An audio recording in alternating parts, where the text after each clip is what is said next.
Shalom, y'all. Shalom, shalom. We live here.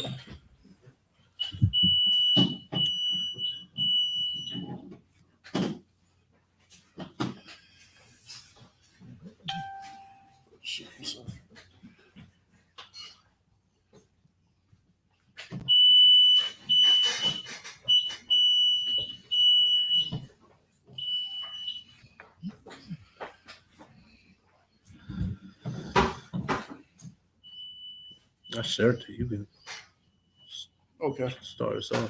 Shalom, shalom. First and foremost, we want to give all praise, glory, and honor to the Most High Yahweh in the name of His Son Yahweh Shai, and greetings to the 12 tribes of Israel who are scattered to the four corners of the globe, so-called blacks, Hispanics, indigenous Americans, and those who fit the curses that are in throughout the Bible. My name is Brother Yakanan, and to my right, it is Ak Gemaria. We are Hebrew Chosen Elect. We fellowship here every Shabbat from 12 to 4 p.m. at 19 Lamson Lane, classroom 110B, Newcastle, Delaware, at Rose Hill Community Center. If you would like to join us, please come and join us. We would love to have you come fellowship. Today, we're going to continue in our Torah reading, which is Genesis chapter 11 through 13. And as usual, if you have precepts, please say Salakia. We will acknowledge you to help add to the learning of the Holy Word so that we're able to bring forth this lesson with precepts and commands throughout the Bible and things that relate to the topic of discussion. With that being said, I'm going to begin reading in the book of Genesis, starting at chapter 11.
I'm ready whenever you are.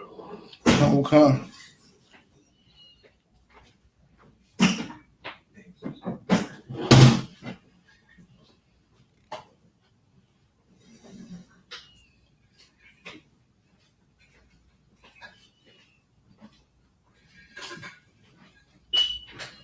Excuse me, I was trying to share.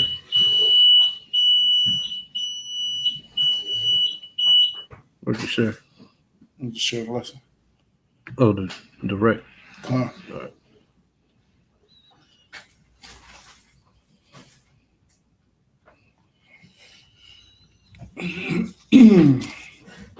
The book of Genesis, chapter 11, starting at verse 1. And the whole earth was one language and one speech. And it came to pass, as they journeyed from the east, that they found plain in the land of Shinar. Okay, so and this is the land of Shinar. So last week where we left off, everybody had came off of the Noah's Ark and started to,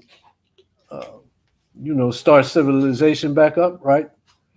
So from there, they traveled all the way from Mount Ararat to the land of Shinar. So if you see, that's a nice little distance. So already, this isn't talking about like a week or two, right?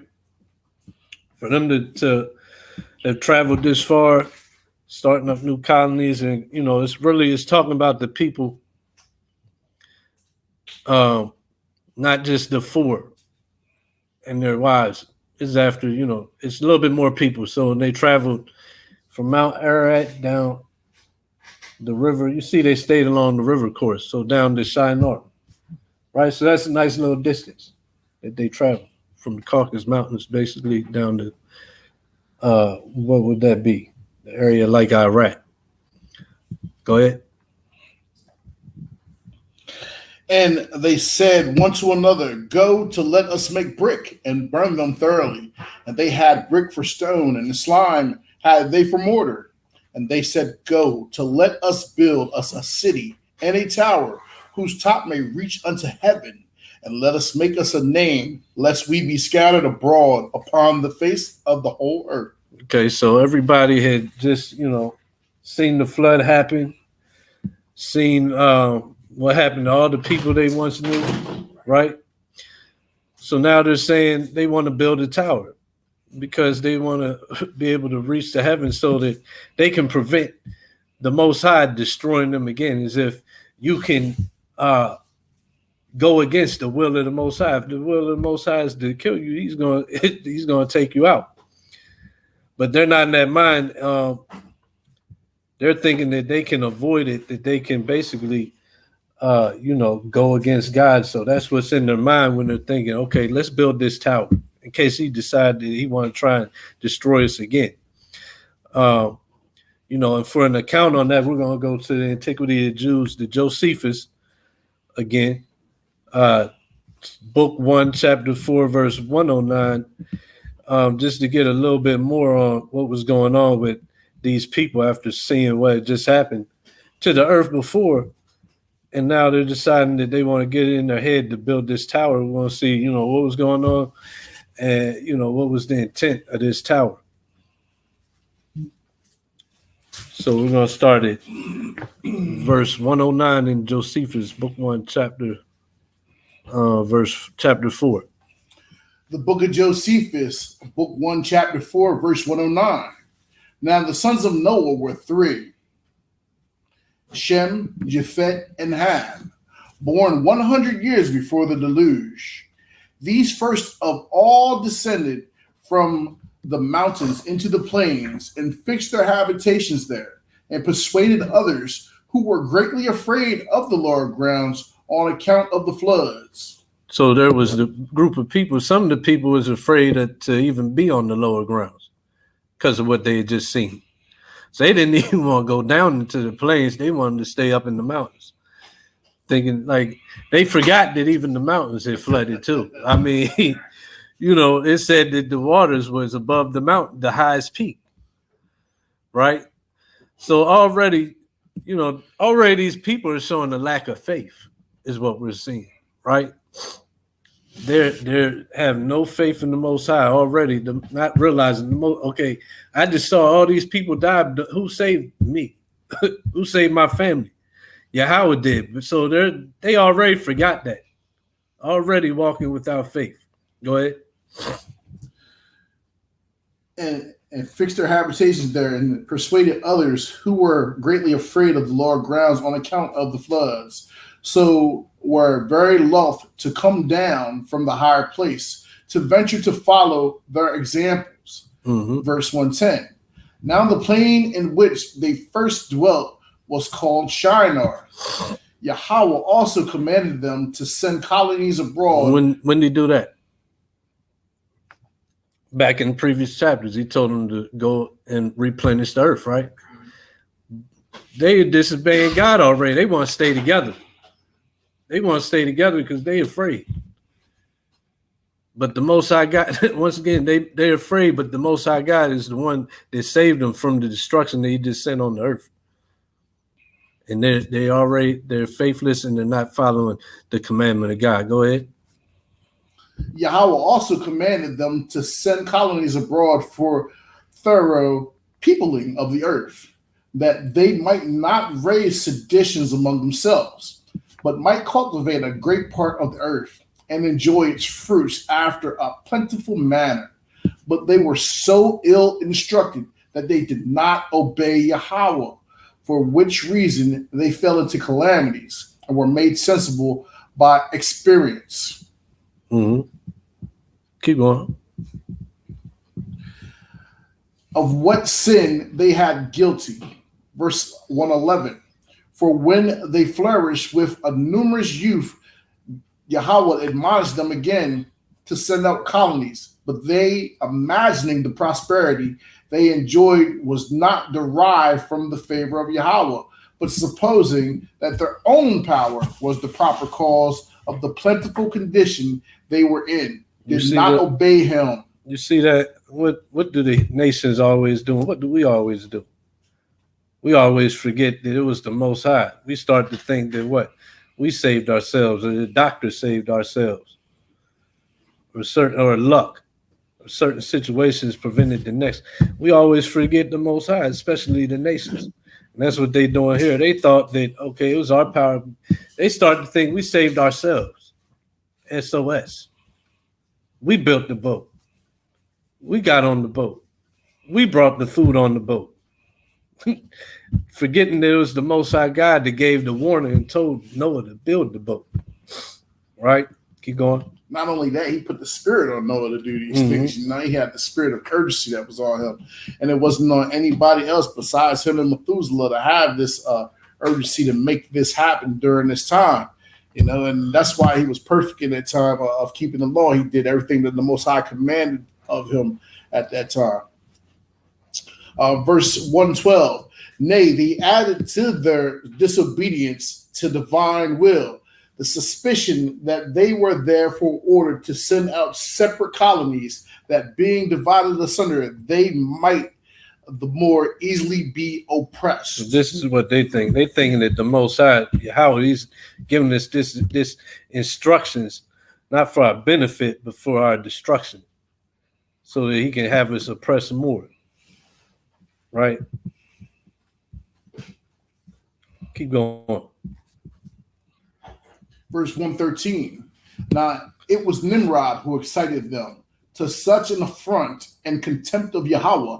He was the grandson of Ham, the son of Noah, a bold man and of great strength of hand. Mm-hmm. He persuaded them not to ascribe it to Yahweh, as if it was through his means they were happy. See this? So and we read about Nimrod last week. So Nimrod, he's like, I'm mighty, and he gets it in his mind that to start to persuade them that it was through him, right? Basically just playing on the stupidity of the people, right? Keep going. He persuaded them not to ascribe to Yahweh as if it was through his means they were happy, but to believe that it was their own courage which procured that happiness. He also gradually changed the government into tyranny, seeing no other way of turning men from the fear of Yahweh, but to bring them into a constant dependence upon his power, them into a constant dependence upon his power. He also said he would be revenged of Yahweh if he... See that's what we read last week. See that's what it's talking about. He was a mighty hunter before the Most High. He was a hunter of souls. He was a hunter of men. He was a hunter of actual hunter. He was good at the hunt. Even as Nimrod, a mighty hunter before the Most High. This is how he hunted the souls of men. Right? Wow. Mm-hmm. So this is the first time I'm hearing this one about they had a government set up at that time? Yeah. I mean, it's people are starting to populate the earth. Salakia. Nimrod was like the template of who Pharaoh was. And at the time, the Pharaoh, he would have elected himself a God king. Like every Pharaoh throughout Egypt, they elected themselves God king.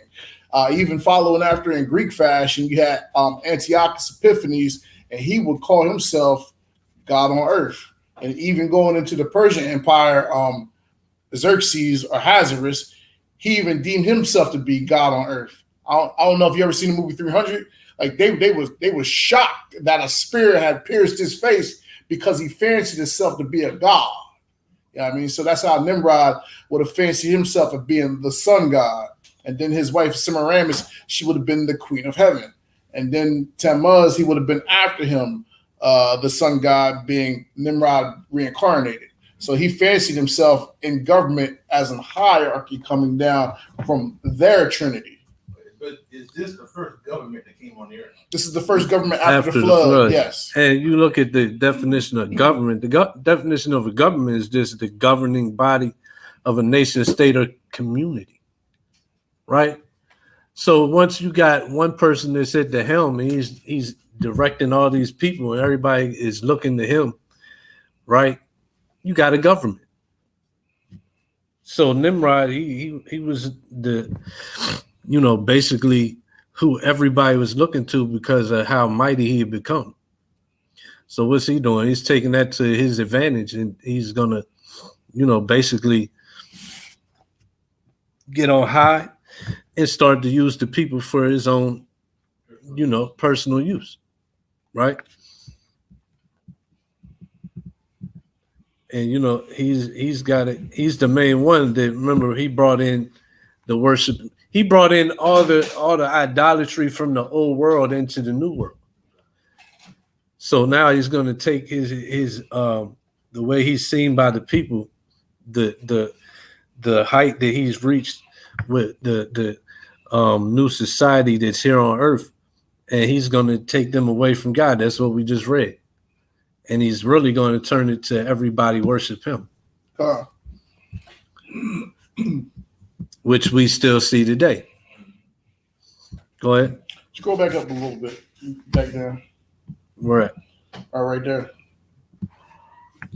He also gradually changed the government into tyranny, seeing no other way of turning men from the fear of Yahweh, but to bring them into the constant dependence upon his power. Mm-hmm. And he also said he would be revenged of God. See, he thought that he could revenge himself on God.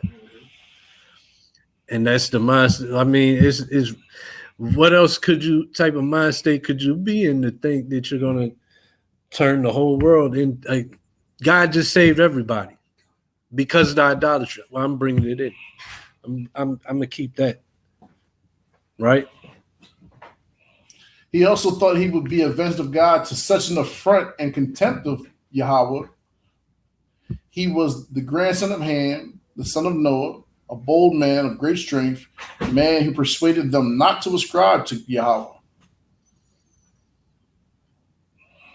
as if it was through his means they were happy, but to believe that it was their own courage which procured the happiness. He also gradually changed the government into tyranny, seeing no other way of turning men from the fear of Yahweh, but to bring them into the constant dependence upon his power. He also said he would be revenged on it if he should have a mind to drown the world again, for that he would build a tower too high for the waters to be able to reach, and that he would avenge himself of Yahweh, destroying their forefathers.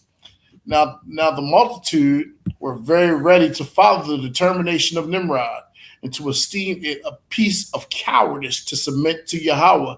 And they built the tower, neither sparing any pains nor being in any degree negligent about the work.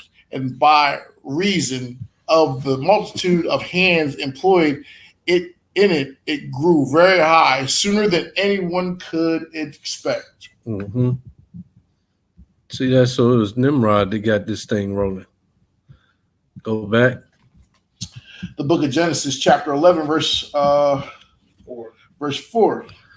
And they said, "Go to let us build us a city and a tower whose top may reach unto heaven, and let us make us a name, lest we be scattered abroad upon the face of the whole earth." And the Lord came down to see the city and the tower, which the children of men builded. And the Lord said, "Behold, the people is one, and they have all one language, and this they begin to do. And now nothing will be restrained from them which they have imagined to do."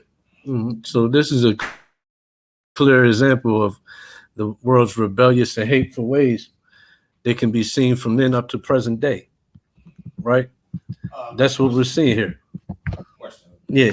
Now, when we go back, verse 5, when it says, the Lord came down and seen the city and the tower which the children of men. So that was all the heathen nations building that tower. Yeah. This is the children. When the children of men, not the children of God. No. It was Noah wasn't up there building the tower. Okay. So I just want right. There. It's two different children. It's the children of men. Yeah, these are the men that's following Nimrod. Yeah. Already you're seeing that separation from those that's going to serve the Most High and those that's not. We're seeing that like I put here, it's a clear example of the world today is rebellious and hateful ways. It started right after seeing the Most High destroy the whole world. It's already starting back. What you see today is already starting, and they're following their what? Their idol this of men, Nimrod, the same way they do today, right? So it's a clear example of it already starting, and it's a seen through the scriptures from then all the way through the scriptures in the different times, and we're going to go 2 Kings just to get a few examples. Start 2 Kings 18. It's the beginning of that rebellious spirit that's back on earth from the old world. Go ahead. 18, verse 29-35.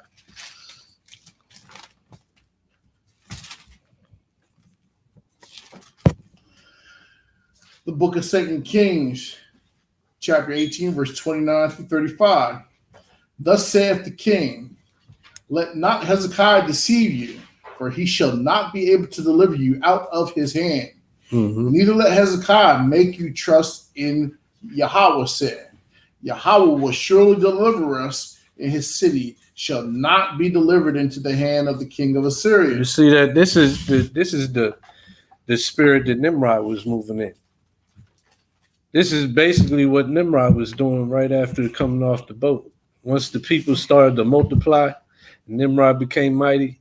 He's trying to take. We just read it. He's trying to take the people away from Yahweh, and not trusting in Yahweh, and to trust in what? Into trusting in Him and His might and His power. He's trying to sit in the seat of the Most High, just like the king here. So that trickled down, and you see that with the king of Assyria here when he come to conquer Judah. Go ahead. Hearken not to Hezekiah, for thus saith the king of Assyria, make an agreement with me by a present, and come out to me, and then eat ye every man of his own vine, and every one of his fig tree, and drink ye every one the waters of his cistern, until I come and take you away to a land like your own land, a land of corn and wine, a land of bread and vineyards, a land of oil, olive, and of honey, that ye may live and not die, and hearken not unto Hezekiah, when he persuaded you, saying, Yahweh will deliver us. Have any of the gods of the nations delivered at all his land out of the hand of the king of Assyria? Go ahead. Where are the gods of Hamath and of Arpad? Where are the gods of Sarvaim, Hena, and Iva? Have they delivered Samaria out of my hand? Who are they among all the gods of the countries that have delivered their country out of the mine hand? That Yahweh should deliver Jerusalem out of my hand. See, they think that they are above the Most High Yahweh. That's what they think, and it all started with Nimrod, the son of Cush, the son of Ham. Ham brought that into the earth. Go ahead, Judith 2:5-13. The book of Judith, chapter 2, 5-13. Thus saith the great king Yahweh, the whole earth, behold, thou shalt go forth from my presence, and take with thee men that trust in their own strength, of footmen 120,000, and the number of horses with their riders 12,000. And thou shalt go against all the west country, because see that though, this is what they promote. It's this is what the world promotes, trusting in your own strength. That part there. So this king, he's building an army. He wants men to trust in their own strength. But we know that the Most High is who gives strength. We know that it's not in numbers, but the world, they got that doctrine. They teach that you can win wars in numbers, that you can conquer in numbers. That it's your own strength that can get this. You're your own God, right? That's what's going on at the tower. That's Nimrod. That's the king of Assyria. That's the king of Babylon, and Holofernes here. Go ahead. And thou shalt go against the west country, because they disobeyed my commandment. And thou shalt declare unto that they prepare for me earth and water. For I will go forth in my wrath against them, and will cover the whole face of the earth with the feet of mine anger, of Salaki, mine army. And I will give them for a spoil unto them, so that their slain shall fill the valleys and brooks, and the river shall be filled with their dead till it overflow. Mm-hmm. And I will lead them captives to the utmost parts of the earth. Thou therefore shalt go forth and take beforehand for me all their coasts, and it shall will, and it Salaki, and if they will yield themselves unto thee, thou shalt reserve them for me till the day of their punishment. But concerning them that rebel, let not thine eye spare them, but put them in the slaughter, and spoil them wheresoever thou goest. For as I live, and by the power of my kingdom, whatsoever I have spoken, that will I do by my hand. 13. Verse 13. And take thou heed that thou transgress none of the commandments of thy Lord, but accomplish them fully, as I command thee, and defer not to do them. Okay, drop Judah 3, 6-8. This is the king of Babylon. This is Nebuchadnezzar speaking, giving out the order to his kingdom and to all the other kingdoms. Basically, look, y'all gonna follow me. The same way we saw the king of Assyria trying to make themselves his God on earth. The same thing we're seeing with the king of Assyria. Nebuchadnezzar did the same thing. And this is the decree that he put out while he was conquering the earth in his time. Now, also the same way Assyria did, he's coming into Judah, into Israel, and he's on that same spirit. Yahweh is not going to protect y'all. They're saying Yahweh can't defeat me. I've killed all the other guys, and I'm going to do the same for Yahweh. That's the same way Esau does today, right? Getting on TV saying God didn't stop COVID, I did. You don't have to do the commandments. Or even Joe Biden coming on TV during the debate. Oh, we got the biggest army and the greatest army in the world. Who want to mess with us? Mm-hmm. Who wants to try us? We've ruled, taken over the world by our own strength. You see how strong we are. See all the machinery we have. See all the weaponry we have. See all the nations that are underneath of our wings, underneath of our shadow. Who shall bring me down to the ground? That's the same spirit of Nimrod and Ham is trickling down through time up till today. That thought that there is no God. If there is one, he's not mightier than me. That's what they think. We've been out DC. Look at that place. They got idols everywhere. They building and building. We're so great. They making new statues of different leaders every day, right? And they putting them up somewhere. The people is lifted up. Esau is lifted up above them all. Esau is so lifted up, even in a lower state, they think they better than you. We go out there to the Capitol, and it'd be the bums coming up to you like, shut up, and we're not even talking to them. We ain't addressed Esau. We ain't gave Esau their demise. We ain't talked about none of that. We just telling our people how great you are. And then the bums of Esau got the nerve to come up and tell you, oh, shut up, when y'all gonna be quiet? Like, are you serious? Like, you smell it like next week, and you go last week, and you gonna come try to tell us not to tell our people we're the greatest people on planet Earth? Like, you got some nerve. That's how high-minded and lifted up they are. You got Space Force. You got Space Force. They made a military branch for outer space. Well, we know why. So they think they can fight against the Most High. The same way all these other nations that reigned and then fell, they all thought the same thing. This was ancient Space Force, the building of the Tower of Babel. Yeah, ancient Space Force. We're going to build it to the heavens so that we can make war with God and his angels, and we're going to win. We're going to win. That's what he. Remember, it said he was basically rallying the troops in Josephus, Nimrod, with the people, eating off of their fear, basically playing off of their fear. But I'll become mighty. Don't worry. Come under my wing. Our might is gonna help us. We can defeat the Most High. Space Force is Tower of Babel today.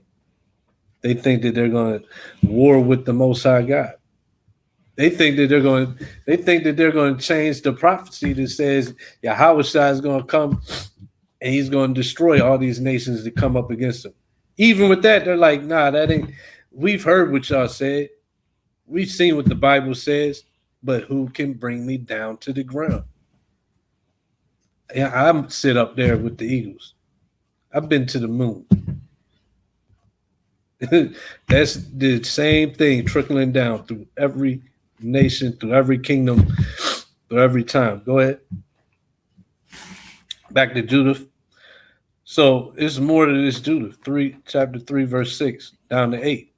So this is Nebuchadnezzar. He's putting out that decree to his kingdom, basically the whole world. Go ahead. Well, I have a precept real quick. All right, what you got?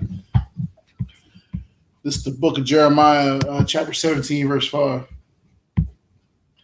Thus saith Yahweh, cursed be the man that trusteth in man, and maketh flesh his arm, and whose heart departeth from Yahweh. And that's what happened during this time. These people lost the trust in Yahweh. They put their trust in Nimrod, and he showed himself mighty. They was trusting in him more than they was trusting in the Most High. And he was telling them not to be a coward towards Most High when you're supposed to have the utmost respect for who just saved you and all mankind from the flood. He just saved you from all of this stuff. You watched everybody get washed away. And I'm pretty sure they done passed down the story from Ham. It's only 2 generations later. And you're like, oh, I'm God now. I'm going to be the leader of this. I run things. Mm-hmm. All high-minded and heady. It's foolishness. And then the people behind him trusted in him. Now you got Esau today, you got you trusting in doctors, trusting in medicine. Who the majority of the world, who's thinking about turning back to the Most High God when they get sick? Who's thinking about repenting, trying to figure out what sins they're still caught up in when they get sick, when they get struck with disease, when something bad happens? Esau got you thinking, nah, that's not the answer. Go to a doctor. Go to a motivational speaker. Give some money to a church. Trust in your leadership. Give a prosperity offer. This world has been turned into trusting in man instead of God. That's why now the world is cursed, and the children of God, the Israelites, are cursed because we followed that BS, right? And this all started with Nimrod. All started with coming right as soon as we came out of the flood. It started back again. You got more on that? No, that's about it. All right. Judith 3. The book of Judith, chapter 3, verse 1. 6. Verse 6, lock it. Then came he down toward the sea coast, both he and his army. And This is set, Holofernes, the general of Nebuchadnezzar. Go ahead. and set garrisons in the high cities, and took out of them chosen men for aid. So they and all the country round about received them with garlands, with dances, and with trembles. Yet he did cast down their frontiers and cut down their groves, for he had decreed to destroy all the gods of the land, that all the nations should worship Nebuchadnezzar. You see that? Same thing, Nimrod. Nimrod did the same thing. I'm going to use my might, and I'm going to play off the fear of these people. What happened? And I'm going to have them thinking that I'm more powerful than God, and have them worshiping me. Go ahead. Yet he did cast down their frontiers and cut down their groves, for he had decreed to destroy all the gods of the land, that all nations should worship Nebuchadnezzar only, and that all tongues and tribes should call upon him as God. Mm-hmm. Also, And we've read about that. We've all read about that in the story of Daniel, right? We don't gotta go there. He set out the decree that nobody can even pray to the Most High. That if you pray to anybody, it's got to be to Nebuchadnezzar. That was the decree put out. The same spirit on the earth today, really. Drop from there. We're going to jump to Judah 6, 2 to 5. the book of Judith. This is why these other nations, there is no kingdom for them. Like they can play that, God loves the world, BS all they want. The world thinks that they can replace God. The world don't really believe in God. What do you mean salvation for all nations? For all people. All people ain't returning to Yahweh. This is the mind that the rest of the nations is in. Go ahead. The book of Judith, chapter 6, verse 2. And who art thou, Achior, and The hirelings of Ephraim. and the hirelings of Ephraim, that thou hast professed against us as today, and prophesied against us as today. So when you read this, even Ephraim was rolling with these cats, right? But remember, Northern Kingdom went off. It's hirelings of Ephraim in this army. That's what we do today. That's what we did then. Now in our army, what we got? Not our army, their army. What we got? Whole bunch of Negroes, and a whole bunch of Negroes and Puerto Ricans and Mexicans. We're gonna talking send about, Jesse sir, Jackson. yes, sir. We're gonna send Jesse Jackson. I'll die for this flag.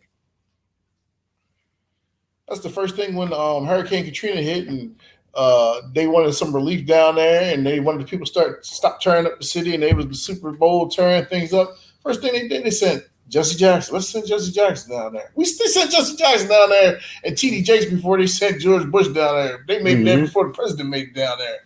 Yep. Just like we see hirelings Ephraim, now it's hirelings of Judah, hirelings of Benjamin, hirelings of Israel. We tagging right along, walking into destruction with these people, thinking that that's the answer to get out of the condition they were in. Go ahead. And who art thou, Achior, and the hirelings of Ephraim, that thou hast prophesied against us as today, and has said that we should not make war with the people of Israel, because their God will defend them. And who is God but Nebuchadnezzar? He will send his power and will destroy them from the face of the earth, and their God shall not deliver them, but we, his servants, will destroy them as one man, for they are not able to sustain the power of our horses. Go ahead. For with them we will tread them underfoot, and their mountains shall be drunken with their blood, and their fields shall be filled with their dead bodies, and their footsteps shall not be able to stand before us. For they shall utterly perish, saith King Nebuchadnezzar, Lord of all the earth. See, what God? What God? Nebuchadnezzar, he's the Lord of all the earth. He rules this thing. Go ahead. For he said, none of my words shall be in vain. and thou Achior, and hireling of Ammon, which has spoken these words in the day of thine iniquity, shall see my face no more from this day until I take vengeance of his nation that came out of Egypt. All right. From there, go to Daniel 7:23. So we see the king of, so Nebuchadnezzar, Nimrod. We see king of Assyria. We see Nebuchadnezzar. Now we got Daniel prophesying of who? Esau and the end of the world. What's Esau going to do? He's doing what he was prophesied to do. 7:23-25. The book of Daniel, chapter 7:23. Thus he said, the fourth beast shall be the fourth kingdom upon earth, which shall be diverse from all kingdoms, and shall devour the whole earth, and shall tread it down, and break it into pieces. And the 10 horns out of this kingdom are 10 kings that shall arise, and another shall rise after them, and he shall be diverse from the first, and he shall subdue 3 kings, and he shall speak great words against the Most High, and shall wear out the saints of the Most High, and think to change times and laws, and they shall be given into his hand until a time and times and the dividing of See time. that? So it was prophesied that they would speak against the Most High, following in suit with the other nations before, the other heathens before, all hating God, all being rebellious against Yahweh. Go jump from there to 8:23 and 25. The book of Daniel, chapter 8:23. Go ahead. And in the latter time of their kingdom, when the transgressors are come to the full, a king of fierce countenance and understanding dark sentences shall stand up, and his power shall be mighty, but not by his own power. And he shall destroy wonderfully, and shall prosper and practice, and shall destroy the mighty and the holy people. And this ain't by his power. Who gave him this power? Most High did, but what's he going to tell you? He's going to tell you he got it on his own. Yeah. Right. Go ahead. And through his policy also, he shall cause craft to prosper in his hand. So through his policy, he's going to cause craft to prosper. What's that? Lies and deceit. All the religions that were started with who were reading about Nimrod in Babylon, he's brought them all the way up to today, and he's using them. And his treaties and all type of coalitions and stuff that he brought forth to act like he was making peace with everybody. That's all the craftiness of his policies and stuff. Putting embassies everywhere in every country, trying to state rulership. Excuse me? Embargoes, and tariffs and all type of stuff like that. Yeah, sanctions. He's coming forth with his policy to destroy the earth. Right. Yahweh set a standard of how to worship him. The nations changed that. They brought a false standard of how to worship God through idolatry. Right? Esau did the same thing. Yahweh set that standard. He brought the doctrine and the standards of serving God that Nimrod and them started way back in Babylon. Yahweh set a standard and laws to govern a society. Esau went and he got his own laws to govern society. Yahweh's don't change, but Esau's, they change whenever he pleases. Whatever is gonna profit him the most. Laws are going to change to go right along with that. We just had a discussion yesterday on the phone. Like, the Most High said, don't swear by heaven and the earth and let your yay be your nay and your yay be your yay. But when you go in the courtroom, Esau wants you to put the hand on the Bible and swear on the Bible. And it says, who is the wicked to take his covenant in his mouth? Who is the wicked to do this thing? And you already been told, let your yay be your yay and nay be your nay. Shouldn't that be good enough for your word to be bond in the court of law right there? But then they try to take this as the foundation and build the premise for their courthouse and their workings, and they moving crooked. Knowing that it says not to do that in here. Hey, are you telling the truth? I'm gonna need you to swear on this book. This says not to. But I'm gonna need you to swear on this, and then then we can believe what you're saying. Cool. That's craft to prosper. He said if there's any sin found in them, then they can be subject to the judgment, right? Mhm. So when you go into Esau's courtroom, because he is subject to the authoritative power of the Most High, he needs you to take in sin in front of him so that it opens the door for them to be able to do what you want that post. Good. And Brother Gamar, he brought an excellent precept pertaining to that. He brought the book of Romans, chapter 13, verse 3. And it was a perfect precept for that. And it was a point he had to force you to come and stand before him. Now it's to the point you think that I should do this. That way, look, I want them to believe what I'm saying. And you ain't even thinking about, because you don't know. We go in there and we don't even know that it says not to, and we think that this is going to show that my integrity and that I'm trustworthy, but I'm swearing on the book that says not to swear. And now I'm in sin. I just walk right into it. That's what they do. That's because they hate God. They're not trying to get along with God. They're not the heathens, the nations, the Gentiles, the other people. They're not sitting around hoping and waiting for the return of Yahushua. They hoping and waiting for the return of Caesar Borgia. And that they're not waiting for what's going to really come on the earth and hoping for that. So they waiting on a lie. They waiting on a lie that's never going to happen. But they made it up. Yeah, because it's in them that they don't love God. They have that spirit that Nimrod had.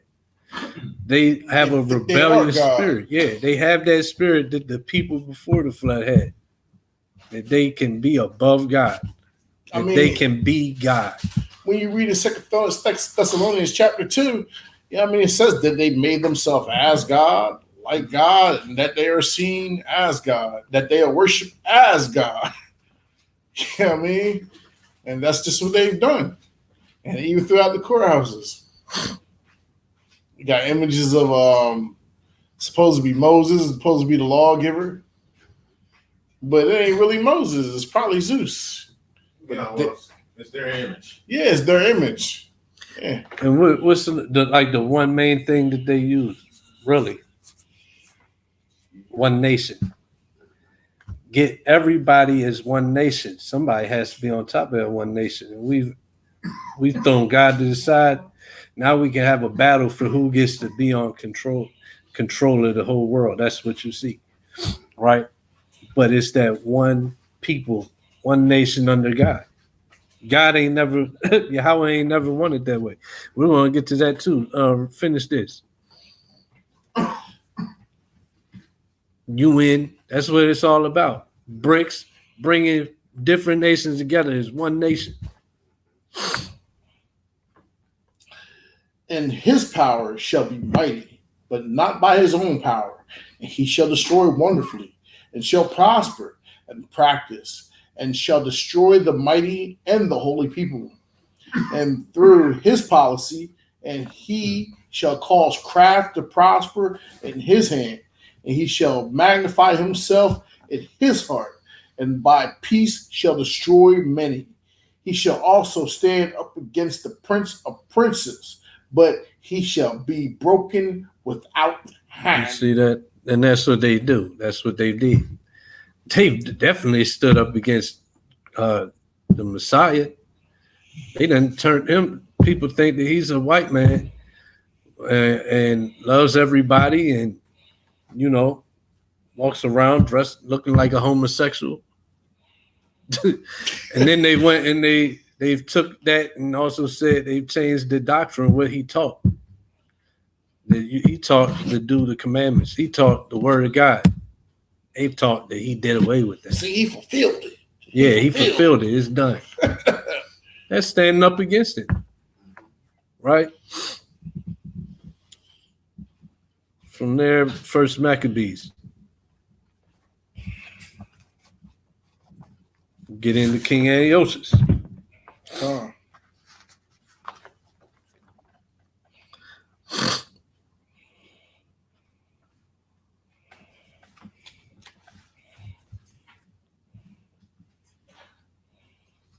The book of First Maccabees, chapter 1, verse 20.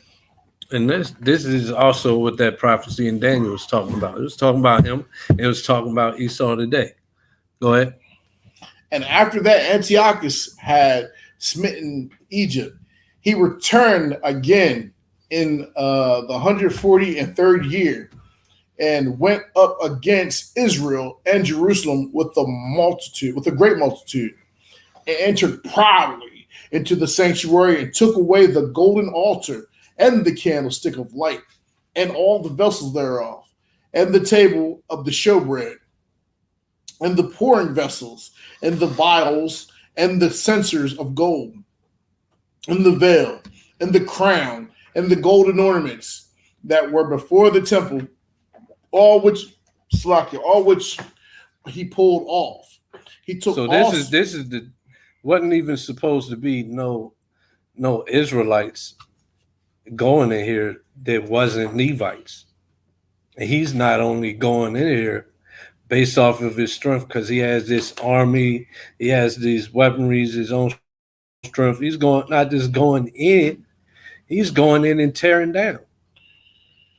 This is the one place that we know that Yahweh doesn't dwell in temples built by man. But this is the one place that Yahweh gave a instruction to go ahead and build, right? And he said that none of these, not even the Israelites supposed to be coming here, but Antiochus, Esau, during that time, he's going up in there and he's tearing things down and stealing and killing. And it's going to tell us even taking pork up in there. So what's that tell you about their thoughts towards Yahweh? They think that just shows they think that he's nothing. Yeah, Antiochus did it. Then the Romans came along and did it. And Joe Biden today, if it was a temple, he would do it. The Pope, they did it because he just celebrated Juneteenth at the White House, and they was eating collard greens and ham hocks and cornbread and stuff like that. You know what I mean? So he did do it. It was like pretty much subliminal, right? Subliminal. But he would literally do it if it was a temple that he could do it in. So yeah, the Pope would do it. The whole world looks at the Pope like this so godly man, the top person to go to if you want to know about God. If I could just get the Pope's blessing, the Pope would go in the temple and he would do the same thing today if he could. Because this is their forefathers doing it. All through the scriptures, you see Esau has no care for the priests of Yahweh or for the Most High Yahweh at all. They sold their birthright for soup. So what's that say? Say he despises birthright. Say he despises birthright, and that say he despises Yahweh directly. What am I gonna do with that birthright? That ain't no money. I can rule the world. Why do I want a blessing from this God? I can't see him. I can go out and conquer this thing. What I need God for? Matter of fact, you want this so-called blessing, these so-called promises that I'm gonna get in the future. Man, I don't believe in that. I could use that soup though. Here, he thought that he was trading. He thought he was getting the deal on Jacob. That's where his mind was. He thought that soup, he's getting the deal. He thought that he was pulling a fast one on Jacob. What I need with this? I can't get nothing out of this. Talking about this land I'm gonna get. If I be good, I can go take this land. And then he despised his birthright and didn't have nerve to represent. Is there not another blessing for me? Can I get another blessing? You can't take on my blessing. Can I get another blessing? Is there not another blessing? Mm-hmm. All fake and fictitious. And what was that address again?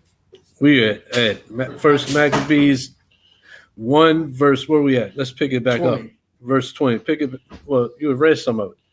Where we at? But he's writing it down. Oh, okay. We're really at 23. No, this is Esau's one of his forefathers, One of his predecessors. his predecessors. He took also the silver and the gold and the precious vessels. Also, he took the hidden treasures which he found. And when he had taken all away, he went into his own land, having made a great massacre and spoken very proudly. And he was making a massacre of priests.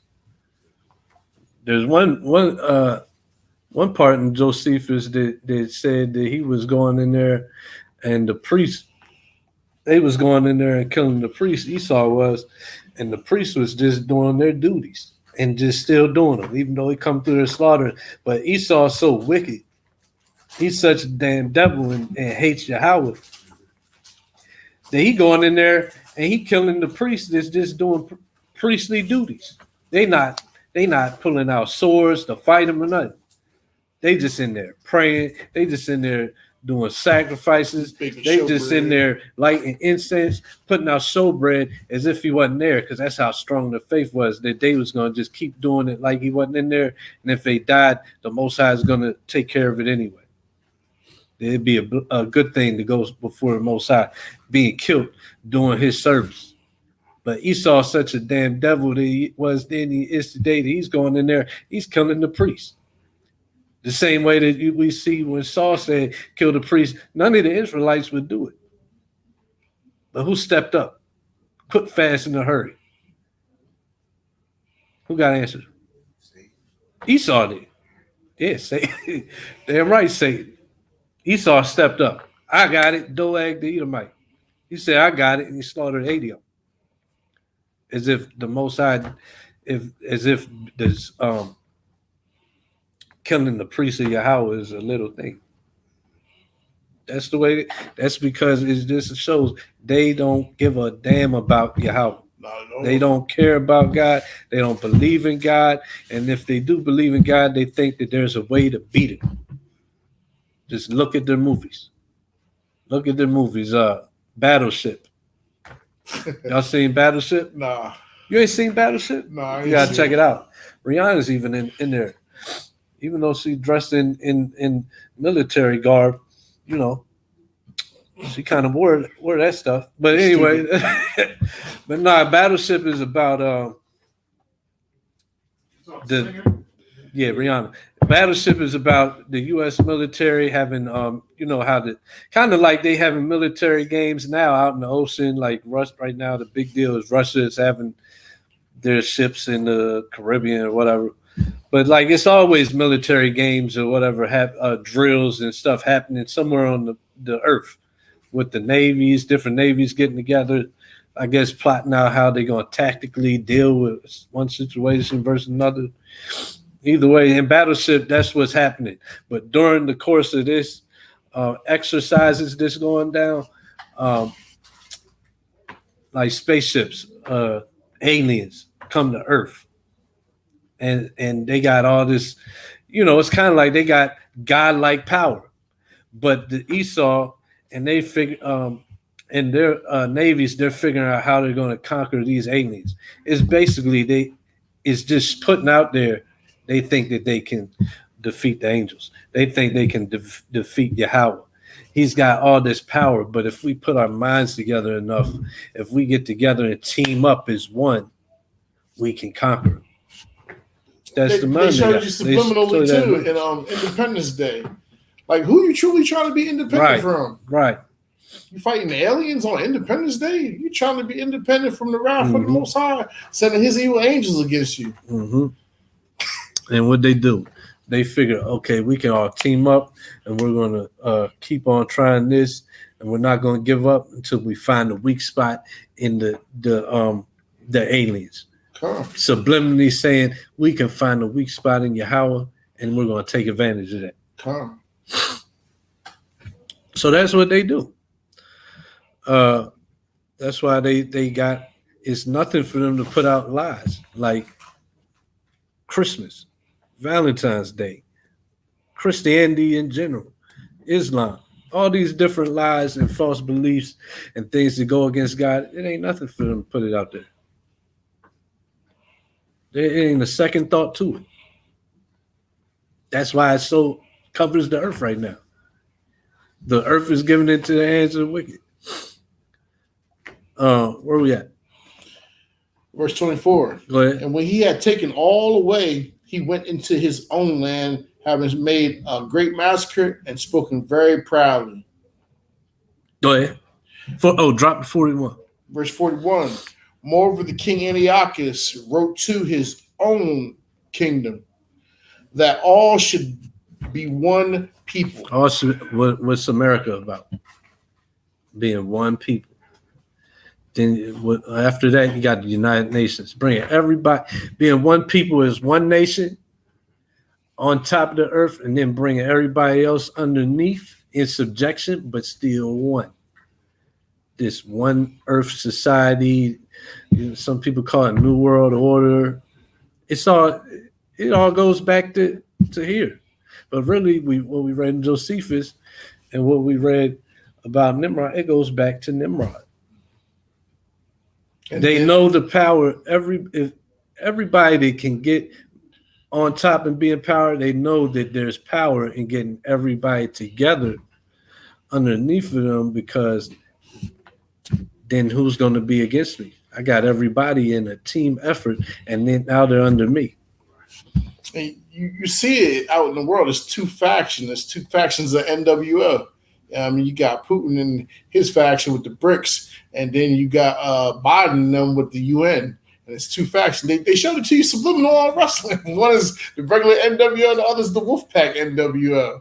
I mean, and they pitted against each other.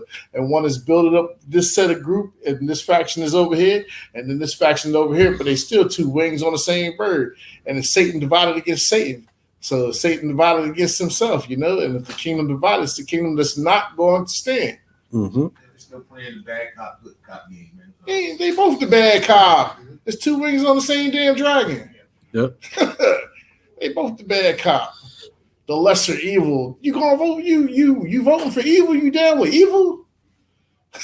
Mm-hmm. Biden and Trump, the lesser evil. You gonna vote for evil? Trump had the nerve to say, "Oh yeah, man, the immigrants is coming in and they're taking away from the blacks and Hispanics. They're taking the blacks and Hispanics jobs." And then Biden coming in here and he's letting them take their jobs. So you saying, okay, y'all got the biggest cookie on the board, but you gonna give us the cookie crumb, and then they come in here and taking your cookie crumbs and trying to put you against the blacks and Hispanics against the immigrants. He had the nerve to say that in the debate. I was like, wow, he literally said that verbatim. Yeah. Setting every man's hand. Yep. That's right. And they divided. Mm-hmm. Keep going. And everyone should leave his laws. Everyone should. Don't they do that here today? You come here, they want everybody following their laws. The Arabs, they got their way. No, they want them changed according to America. Yep, you the see Chinese, it. They want it be according to America. The woman come over here, she be wearing a hijab, and she be fully dressed, cloaked down to the floor. Then 2 weeks later, she wearing the pants. Mm-hmm. Still got the hijab, but now you wearing the pants. Turning over. Next week, you see it 3 weeks later, you got your hair out. And you ain't had your hair out in your other country, but your hair out and your nails is painted down and all that stuff. You see it. I've seen it in the hospital I work in. The hijab coming off. You get your nails painted and all that stuff. You can't do that in your country. And you wearing pants now. And you start off wearing the pants, even as a nurse. But now you got the scrubs on, got a regular scrub like everybody else. You done left it. I done seen it with a chick that came from Sierra Leone. I watched America turn her out, living in Worcester. She was innocent and quiet. And then she was over here for a couple of years. And then somehow she got a job at a radio station, and it turned her out. She turned into a whole different woman.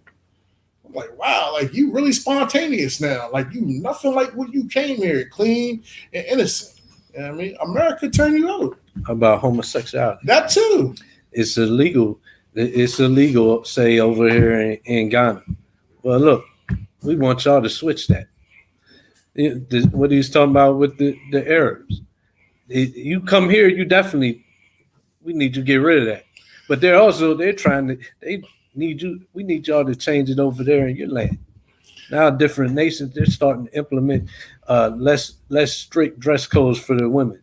Now they're starting to take on Christmas and different little dumb holidays we got over here. I remember Benjamin used to be boom bye bye to the Bati Boy dead. And we went to the Caribbean Festival to pass out literature. And Benjamin had homos flaming. I mean, with the silver shirt and the wings, like the woman had the costume on at Carnival and stuff. The dude had that stuff on, and Benjamin was never having that. I'm telling you, like back 10 years ago, you would have never seen that. And Benjamin flaming, walking through there like they the woman. Like, it's crazy. So remember that we was in Worcester and the dude walked through, he had a silver shirt on and the glitter and stuff in the crown. I was like, oh man. Yeah, Jamaicans wasn't dealing with no homosexuality before. And I seen it on the Advice Show, but I don't know if y'all watching this on the African Diaspora channel.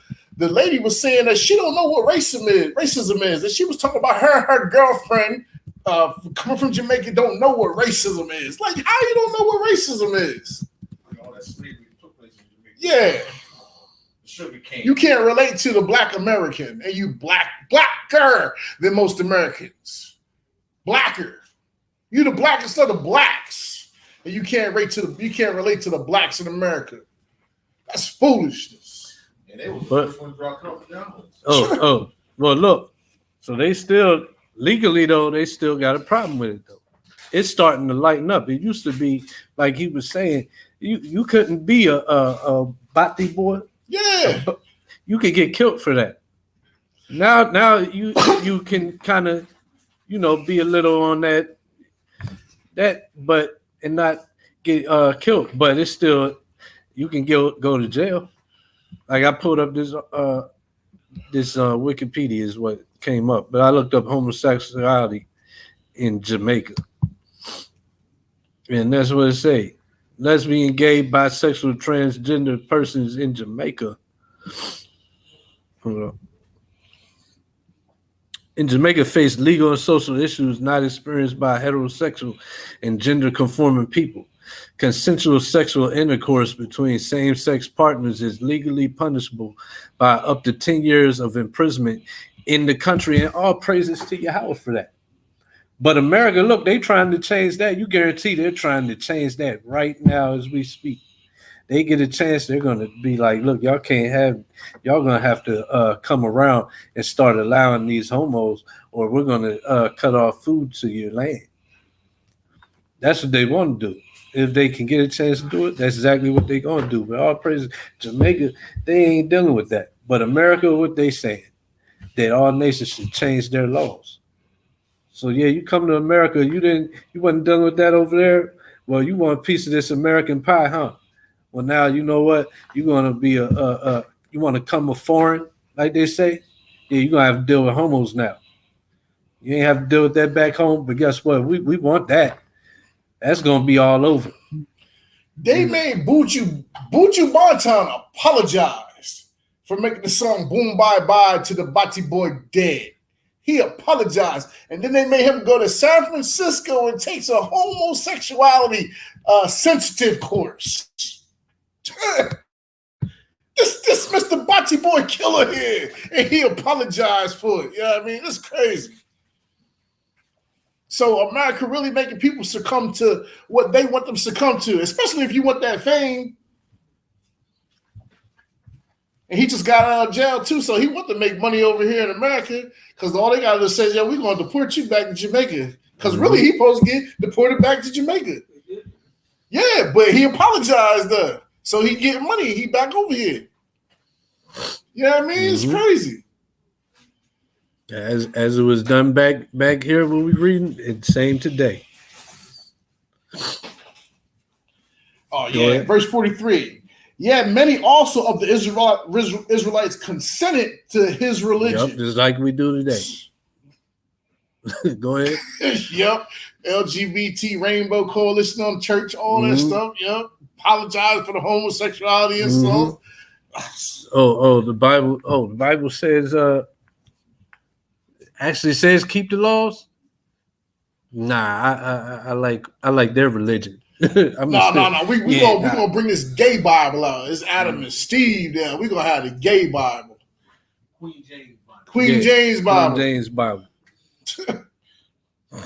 Yea, many also of the Israelites consented to his religion and sacrificed unto idols and profaned the Sabbath. Mm-hmm.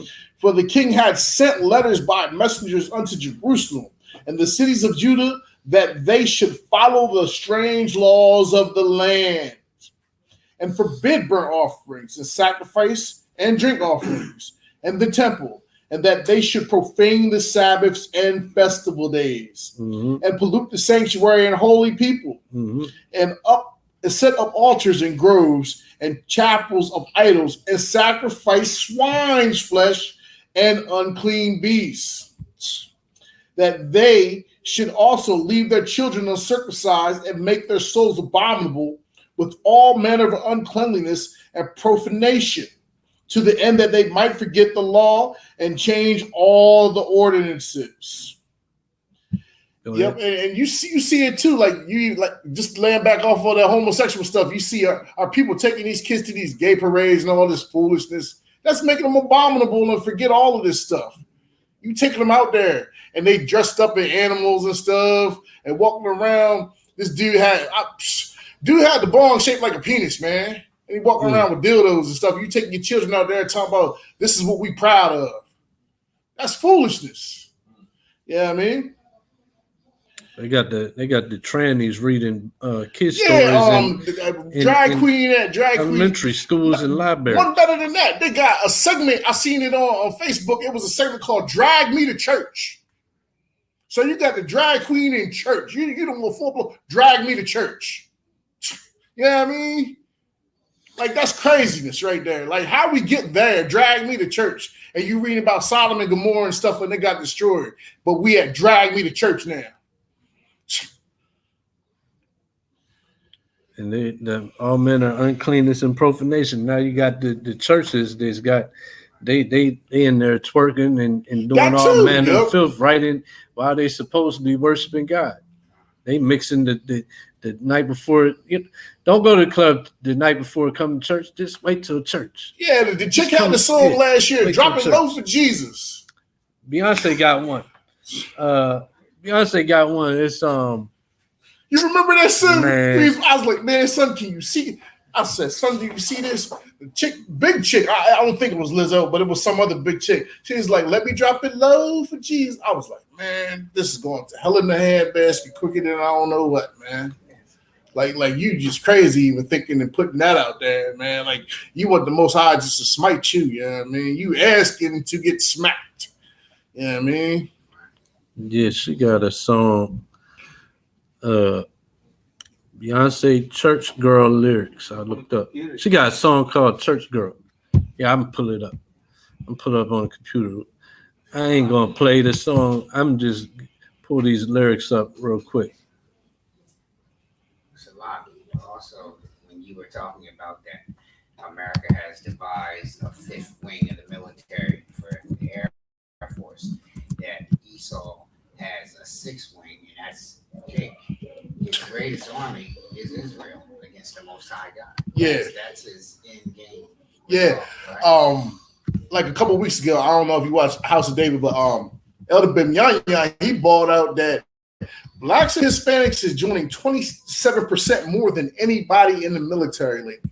We the ones who joined in the military. So you signing up just to get killed. Yeah, exactly. That's what you signing up for. On the people that don't like you and you can't come home and get really the benefits that you're supposed to get. Yep. And you the blood, yep. Look at this song. This is by Beyonce. It's called Church Girl. And the beat is kind of churchy too. I ain't gonna play a song. We're just gonna show some of these lyrics. The beat's kind of churchy, kind of twerk. Something you can twerk to as well, right? And it's called Church Girl by Beyonce. Look, I want to be centered. I want to be centered in thy will. What's the will of the Most High? Oh, Yeah, right. What do you come to the temple for? Worship or twerkship. Twerkship. Wow. She said, I want to be centered in thy will. Let's see if she really wants to be centered in thy will. I'm warning everybody as soon as I get in this party. So already when I go to the temple church, I'm going to the party. As soon as I get in this party, I'm going to let go of this body. I'm going to love on me. I'm going to let go of this body. What did he say is more not there's no more thing valuable to a man in Wisdom of Solomon? Discipline, right? Temperance, justice, fortitude. Well, She told I'm coming to let go of this body. I'm not going to be chased. I'm not going to be in control. I'm coming to let go. Right? I'm going to let go of this body. I'm going to love on me. Nobody can judge me but me. Oh, yeah. I was born free. Who told you that? Hashatan. Hashatan. Esau told you your granddaddy, and pass it down to you. Now you talk and you go to church. They telling you that you nobody can judge you. But the scripture says what? Just man, judge. What's the one says? Judges all things. Yeah. The just man judges all things. He that spiritual judges all things. Here she's continuing that doctrine with her twerk song, mind you. Doing all types of uncleanness and profanation in what we know it ain't the Most High's temple or church, but they make it out like it is though. She going in there talking about something. Don't judge me. I was born free. I'm gonna let go of this body. Watch this. She didn't even say only God can judge me. She said nobody can judge me. So God can't judge me. Nobody can judge me.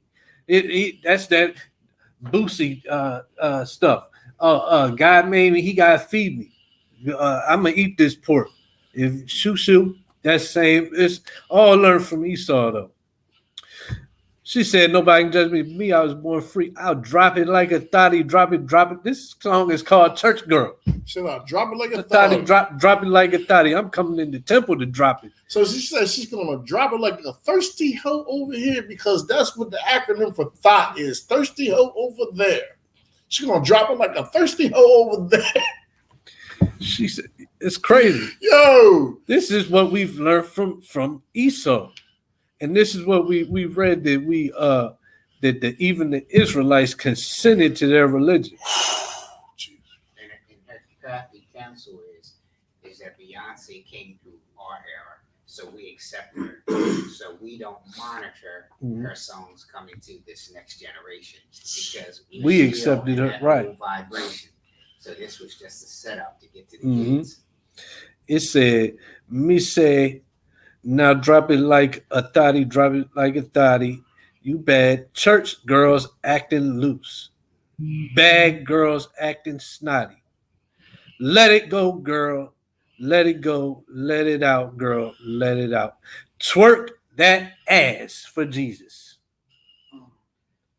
Like you came out the South, girl. Ooh, ooh.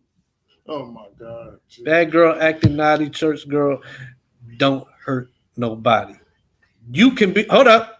You can be my daddy if you want to. Pastor. What's Pastor doing in the back? Huh? Beyonce is telling Pastor, you can be my big daddy. You can be my sugar daddy. We giving you all the money. You got that car and you stay fly with them suits. This garbage gets you can be my daddy if you want to. I ain't never even know this song existed before right now. See, but when you're listening to Brown Girls, and that's an attribute to us in our quest to be valued as a brown people, that song alone will allow you not to see this song when it comes to the Bible. Because she did something noble for a minute. She's given some inspiration to little brown girls all over the world. That's a noble pan out, right? That's her flyer. But then as soon as you stop looking as Israel and monitoring her information, she'll slip a couple of these through. And you will never notice it, but your kids are singing verbatim. Right.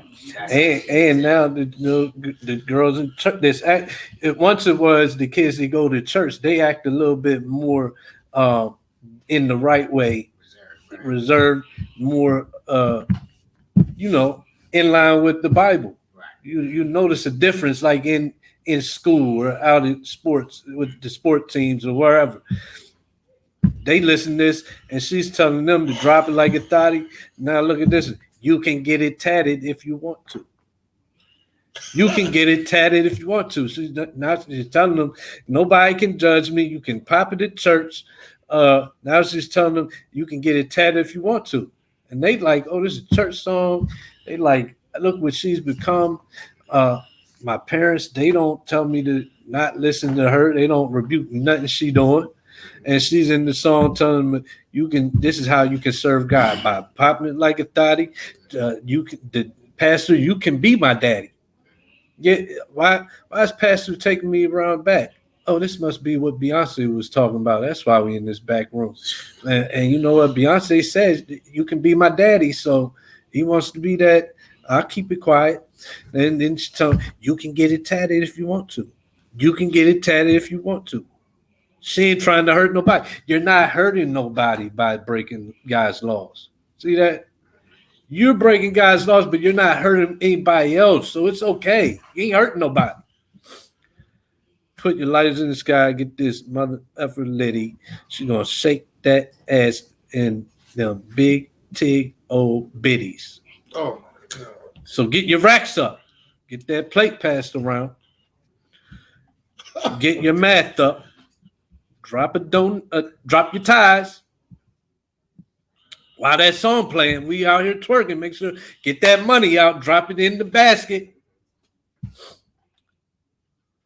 I'm back it up. I'm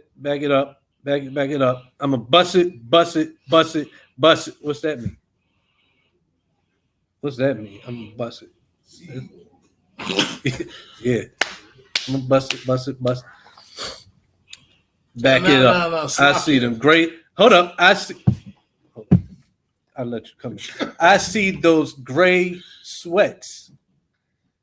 I see a blank check. What's she talking about with the gray sweats? Everybody know. She's talking about you see a man's print. Right. Go ahead. Now, this right here, the song, this was the perfect chapter because this is the perfect definition of what Babel is, confusion.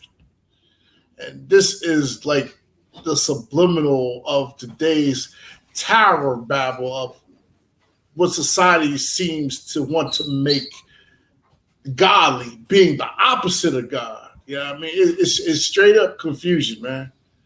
It's oh my God. It's like almost terrible to even read any further down because you want to see what she's saying, but it's like, damn, could it get any worse? Like, really, could it really get any worse? And yet, it just keeps getting worse. Wow. And you know what? It said, she did come back and say, you know, you got church in the morning, like the party is the club night before. But this song is for church. So that's BS. But then look, it says, but you're doing God's work. You're going in. So everything that we just read, those lyrics, all those actions is doing God's work.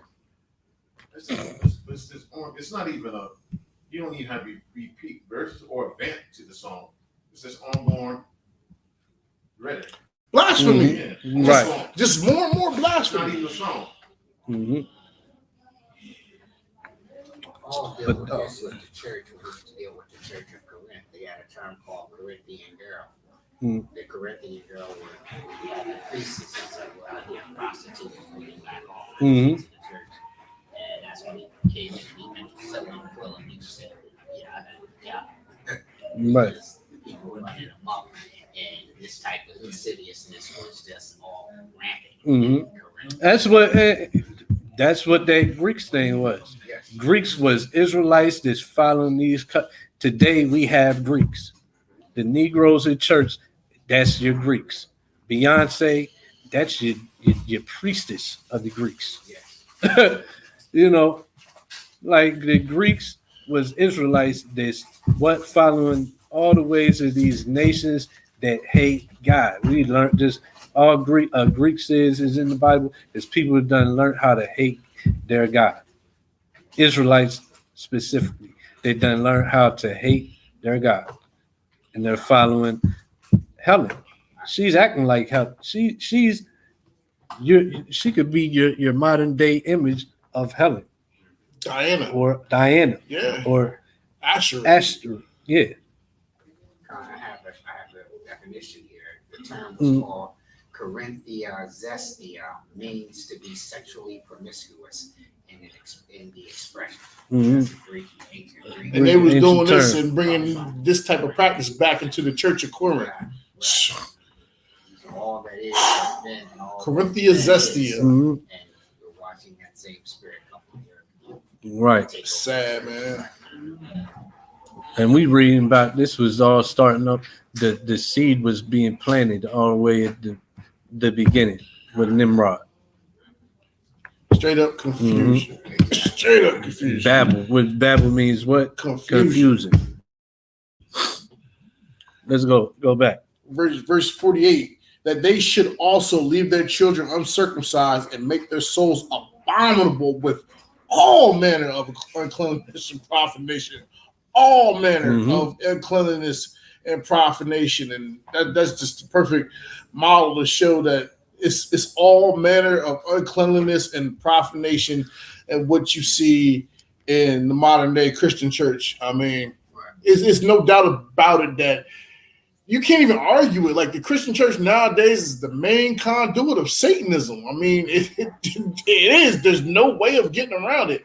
And anybody who thinks otherwise is absurd and really, really, really blind. I mean, it's got glossolalia and kundalini speaking and their type of tongue that you can't understand, and people trying to justify it. Got harlots in the church, just like during the time of Antiochus. Got people dropping it low and twerking for Jesus. Man, what is it coming to right now? Like, oh my God, it's just madness. Verse. Oh man, you got some more? I found a video. It says booty shaking and dancing to Beyonce in church. Oh God, man, they really got a video for it too. Let me see. Display it. Of worldliness. Yeah, display it, but don't And turn I'm the just volume really up. at a loss for words. I don't know if I'm really.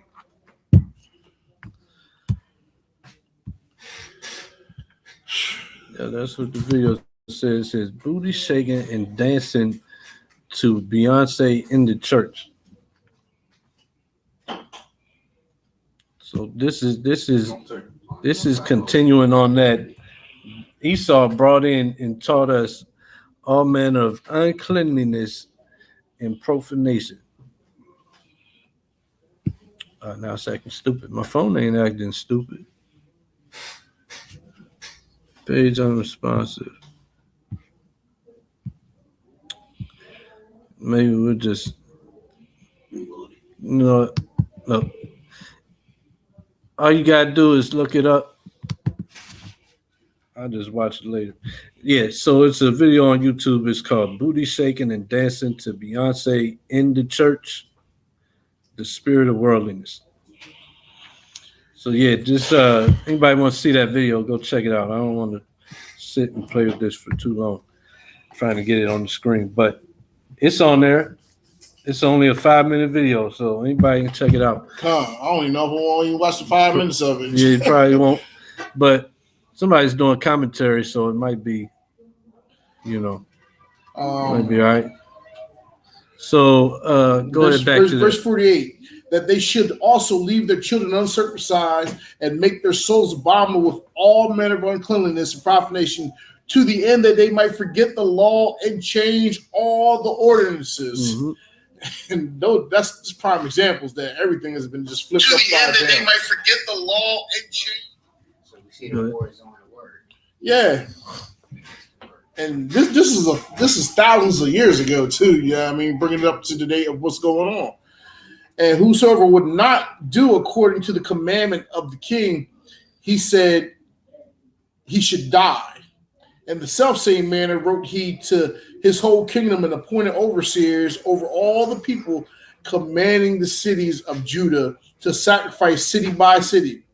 Then many of the people were gathered unto them, to wit everyone that forsook the law, and so they committed evils in the land, and drove the Israelites into secret places, even whithersoever they could flee for succor.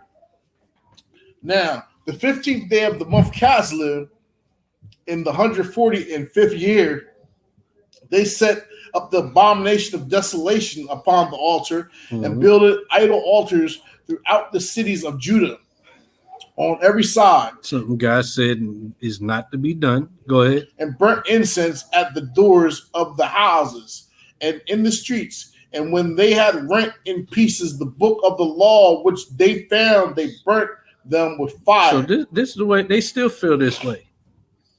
That's how they feel about God's laws. We got our own laws. No, the hell with them laws. The hell with no homosexuality. The hell with Israel being the top nation. Definitely the hell with that.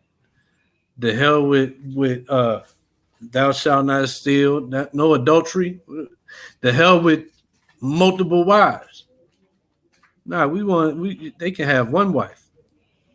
We don't want this 2-wife thing. We're homosexuals and we don't want no homosexuality. Because that's what they're homosexuals for the most part. We bring in all manner of worship and all these Greek gods. The Greeks were big time homosexuals. The Romans is dealing in that homosexuality. Even when you watch the movie 300, when the Spartans they met up with the Arcadians, they referred to the Greeks as boy lovers. Like they knew if you was a Greek, you was a boy lover. That's what they called them, the boy lover. They scoffed at them going to war with them against Xerxes. They scoffed at it, and they all laughed. Black Lives Matter Boulevard at the DC, the camp spot. Yeah, this is how much they really think about the Negro, right? Black Lives Matter Boulevard. Right there in the grass is a statue of a Roman soldier knelt down with a little naked boy. What's the point of that? Like this society, they love homosexuality. They loved it since their inception. The Greco-Roman Empire. And before that. These nations hate God. They love all manner of filthiness. They hate his laws because his laws are against all their filth and wickedness. And they're bold enough. It's nothing to them to rip up the law. To do that action is making a statement. To actually go about, why do you need to rip up books, period? What's the book going to do? Can somebody come and kill you with a book? Can somebody thrust you through with a book? No, it's to make a statement. Oh, this is the laws of God. God what? We're ripping that up. Burn that. Hide it from the next generation. Because his laws don't matter. Look, we're above him. Okay? You better not let Hezekiah tell you different. You better not let that Negro with camp signs at the corner tell you different. Because look, you'll see. We're gonna keep you underneath. Because that God you're trying to follow don't exist. That's what they think. That's the way they feel. And they made a statement in this time. They ripped that up. They burnt that. They're making the same statement now when they're telling you that book. You don't got to keep the laws. Jesus, your Savior, He died for that. They taught you that lie. Same thing, making a statement. You saying that you don't give a damn what the Most High said. Go ahead.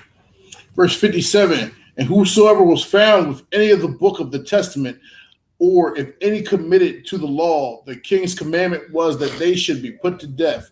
So Thus did they put people to death for that. We can drop it. Hold on, just this last part. Thus did they by their authority unto the Israelites every month to as many as were found in the city. Mm-hmm. Exactly. So now we're moving on to the fact Yahweh never wanted that one nation under God. And Nimrod was doing that thing. All the other nations carried that on up to the day. All that one nation under God, indivisible, justice for the blah, blah, blah, blah, blah. Yahweh never wanted that. He separated different people groups, and the main goal today and throughout history has been to hide this from the group that was chosen, the Israelites. to be kings and priests of Yahweh. This is really, it shows you that most of these Gentiles is not going to be grafted in. I mean, it shows you that they definitely not the ones who was going to be grafted in, because they took and they didn't preach the gospel as it was given unto them, and then they boasted against the natural branches, which we are the natural branches.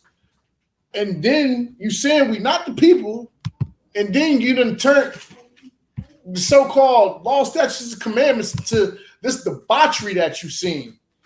And then you got the consent of the Israelites, which is the 2/3, to participate in this type of foolishness, and corrupted them, and didn't show them no type of pity or anything, or no sincerity towards the Most High.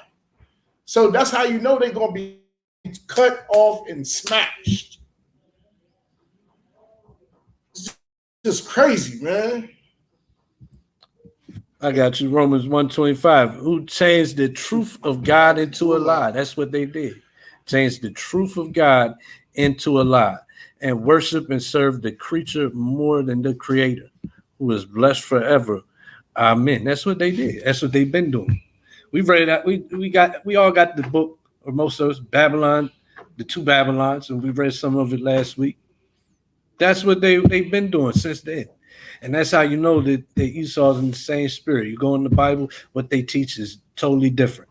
The Bible conflicts with Esau's society today, religions and politics and laws. They contradict each other. Everything they have in this society, religious-wise and law-wise, you find that all the way, you can trace that all the way back to Babylon, all the way back to Nimrod. The whole worshiping of the mother and son, all the way back to Babylon, right?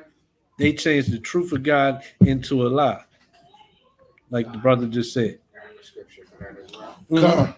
First Maccabees 1:11. Yeah. In those days went out of Israel wicked men who persuaded many, saying, "Let us go make a covenant with the heathen that are round about us. For since we departed from them, we have had much sorrow." So this is when we're looking at our so-called klepto dollar, or we're looking at TD Fake talking about that this sexual revolution is the Lord dealing with people, and the church has to open up. So these are wicked men that are making an alliance, okaying all of these activities that are coming into Israel and being exposed to the church. But they call them priests. There's this one dude. And then you sending your children over to somewhere to vacation brainwash school, and then they teaching them about Caesar Borgia, probably feed them ham sandwiches, and teaching them that the rainbow stands for LGBTQ, letting go of biblical truth quickly, and that the rainbow means pride instead of promise. And Eddie Long, remember him? Yeah. Yeah. Here being elevated by elevating his promiscuity and wickedness before the congregation. It's opening up the floodgates. Yeah. And then you teaching all these heathens can sit in the seats of the Levites. Joseph Prince, Joel Osteen, Benny Hinn, Kenneth Copeland. It's all foolishness, man. Especially these Edomites. How do you think they're going to sit in the Levite seat? Or one of these Moabites when they say none of them going to enter in the congregation forever? And they say they made a covenant with the heathen. What are these pastors doing? Where are they getting their doctrines from? Where are they getting permissions for what they teach from? That if they do and teach what Esau tells them, then they'll get all this funding, they'll get this opportunity to get rich and to get status and to reach a certain level of society if they follow the code that Esau gives them. And they go there and they make that covenant. Okay, yeah, I'm gonna teach my people that. Even though I know that the Bible says something totally different. I know that the people in this Bible is my people. But hey, I can get this, that, and third if I don't teach them that. Okay, I ain't gonna teach them that then. Yes, sir. Yes, sir, master. Yep. And the answer is in the same thing down on 13. Then certain of the people were so forward herein that they went to the king who gave them license to do after the ordinances of the heathen. Mm-hmm. Exactly. Let's And, give them funding. and what's that? Even with the people, what's that? That's I got a right to do. I got a right to do what I want. Hey, brother, why you you out on the Sabbath? You ain't doing nothing that pertains to God, but you out shopping. You don't even know the commandments. You won't even read the book. You won't even stop for 5 minutes to hear the word of God, but you'll go and shop. Don't you know it's Sabbath? Oh well, I got a right to do it.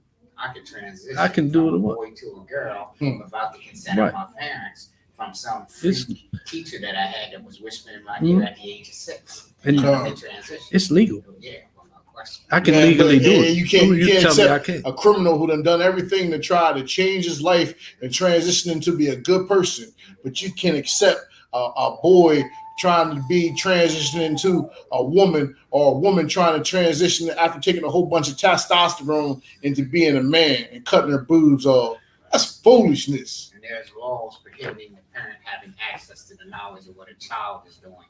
It's something that's changing their sex. Yeah. Right. You know, a good example. I don't know if you was talking, brother. I don't know if you heard it at Camp Day. I brought out. You got weed legalized now, right? Everybody that's lining up for these weed cards at the weed store ain't people that was smoking weed before. A lot of people is people that would when if you was in the world smoking weed, this relative might find your stuff in the house and throw it out. Or might get on you, or might always be talking about you because all you do is smoke weed. But as soon as it became legal, some of these people, they up in line at the store now. Now because Esau said, oh, it's legal. Now, okay, you know what? Now it might be all right. It's license. Now you know what? My nephew, it ain't so bad that he's always rolling something up. He's always high. It's legal now. Yeah, I think I'm gonna try that. Because Esau said so. Because they went to the king to get license to do after the heathen. I've got my license to do evil now. I've got my license to do anything now. If it becomes okay to ride sheep up and down the street instead of getting the car, Negroes gonna go get sheeps now. Because Esau said, you know, it'd be easier for you to just go and cheaper, more affordable. Just go get you some sheep and ride it. Like who rides a sheep? But Esau said, do it. Oh, okay. I'm right behind that. And that's how it's destroyed for lack of knowledge that we become. I got a precept. This is the book of Ecclesiastes, Sirach, chapter 15, verse 20. So, right.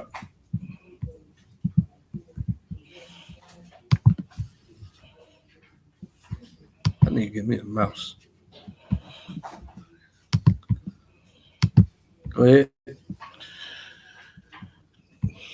He hath commanded no man to do wickedly, neither hath he given any man license to sin. Yeah. Yeah. But what's Esau taught? Esau taught that, hey, he made you that way. It's okay. We know this marijuana is smoking is witchcraft, but you can smoke it now because we say so. Esau teaches what Beyonce wrote in her lyrics. Nobody can what she say? Nobody can judge me. We know the Most I'm High gonna wants you to twerk this dress body. in modest apparel, but we want you to come bear all at church. We want you to twerk and put you behind in the air and show the pastor man and get robbed in the collection plate, even though we know tithing is every 3 years. We want this all to go down. Shalom, shalom, shalom. Shalom, brother. Yep. You want to go back? We also see when you were talking about how you universalize places, right? Or in 14 it says, whereupon they built places of exercise at Jerusalem according to the customs of their heathen. So we're looking at our universities. Those universities, a lot of young black kids are getting scholarships. These are the places of exercise because they lure them with that free education, and this is a way of being able to buy in to acculturate them to the behavior of the king. Yeah, and absolutely. And just to let me back off what you're saying, like nowadays, documentary called Koch Brothers Exposed, and they give money to both sides of the parties, Republican and Democrat, to push whatever agenda they want. But nowadays, they own most of the HBCUs, so the curriculum ain't even historically black curriculum. It's owned by the Koch brothers, and they push whatever agenda they want to push. Didn't one of them died a couple years ago? Did one of them die? Well, it's three of them. Yeah, one of them did. I always thought it was two. No, it's three. One of them stayed more in the cut, but it's three of them. It's called Koch Brothers. The Koch brothers Exposed. Oh, I gotta check that out. Right. KOCH. If any of y'all have a chance, y'all should check out that documentary, man. It just shows what they doing on both sides of the party, how they exploiting resources, how they trying to run people out of their neighborhood, even kill you, like slowly. Like they got well, I think it was Georgia Pacific. It's like a battery company, and they just built it in these people's backyard. And they were supposed to make conduits where the runoff went somewhere and it was able to be disposed. And it was a place called Penn Road where people lived. It was just a black community, and people was died off like within 4 years that lived there. Everybody just been dying off, and some people just so stubborn, or they just can't afford to move. They gotta live there and die. Ready to go back? Yeah. Let's go back. So even from the time of Nimrod, all the way through history, all these nations, they always tried to be about one people, you know, but God was never about one nation under God. We're going to see that through actually reading the word of God, and start out with Deuteronomy 32:7-9, showing that God was never about one nation out of all people. God is a separatist. God, according to his word, is a racist. And people just gotta take it for what it is. That's what the Bible says. He's about people being separate. He created different nations for one for a reason, not for everybody to just come and be one big gumbo. Deuteronomy 32:7-9. That's not our words. That's what the Bible says. The book of Deuteronomy, chapter 32:7-9. Remember the days of old. Consider the years of many generations. Ask thy father, and he will show thee thy elders, and they will tell thee. When the Most High divided the nations their inheritance. When the Most High divided to the nations their inheritance. He divided it. Go ahead. When the Most High divided to the nations their inheritance. When he separated the sons of Adam. He separated the people. Yahweh's will was to separate the sons of Adam. Go ahead. When he separated the sons of Adam, he set the bounds of the people according to the number of the children of Israel. For Yahweh's portion is his people. Jacob is the lot of his inheritance. And that's his will. He has his people. He wants his people separated. He has his people. The nations knowing this, they know, okay, let's get together. Let's change the will of God. That's what I'm saying. That's what their mind is. That's what they're trying to do, is change the will of God, go against the will of God, set themselves above God. And that's what they were doing during the Tower of Babel, what they do today. Sirach 17:17. We are the world. The book of Sirach 17:17. For in the division of the nations of the whole earth, he set a ruler over every people. But Israel is Yahweh's portion. See that? So he divided the people. He said rulers over every people. He was the ruler over Israel. What do they try to do today? They try to change that. They try to hide that from who? From Israel, because they know the scriptures say that's Yahweh's people. That's God's people. How are we going to change the truth of God into a lie? Well, one important factor is let's blind them. Let's make sure they don't know who they are. Let's make sure they don't know that God is for them. Let's make sure they ain't thinking twice about following what's in that book, because they're not caring, because they don't know. Psalms 83:1. The book of Psalms. So that it's intentionally being hid. It's not an accident that the Negro thinks he's African American. It's not an accident that the Puerto Rican thinks he's the Taino. It's not an accident that the Taino thinks he's Puerto Rican. and or Mexican on down. None of the tribes are thinking that okay, I'm an Israelite. Why? It's because it's been played out. It's been executed intentionally by the nations that know that that's God's people. Go ahead. The book of Psalms, chapter 83, starting at verse 1. Keep not thou silent, O Yahweh. Hold not thy peace, and be not still, O Yahweh. For lo, thy enemies make a tumult, and they that hate thee. Thy enemies make a tumult. So David let us know that all these other peoples, they're enemies of God. So when they out here in the world, in church, or your friend at your job, or your cousin or whoever, and they're saying, "Oh, God loves everybody. All nations can be served. Everybody, other people, they want to serve God too." Well, David said that they're enemies of who? Yahweh. So David don't know what he's talking about. I guess David's lying. He just don't know. We know better than David, right? Even though David he picked him out, like I want that one, told Samuel, it ain't about the appearance. All these other sons, they older. I don't want none of them. They might look like, oh, that's who God wants. Don't look on appearance. I want him. That person don't know the Most High's will. Don't know what he's talking about. But the church, they come out here and tell us, oh, everybody can be saved. It's other nations and people that actually want to be serving Yahweh and want to be serving Yahweh underneath the Israelites. They want that. But once again, the Bible's saying something different. David said, let us know they're the enemies of Yahweh. Go ahead. What's up? I'm going to call a couple of precepts here. Deuteronomy 76:7 to show who God loved in 3 different places here.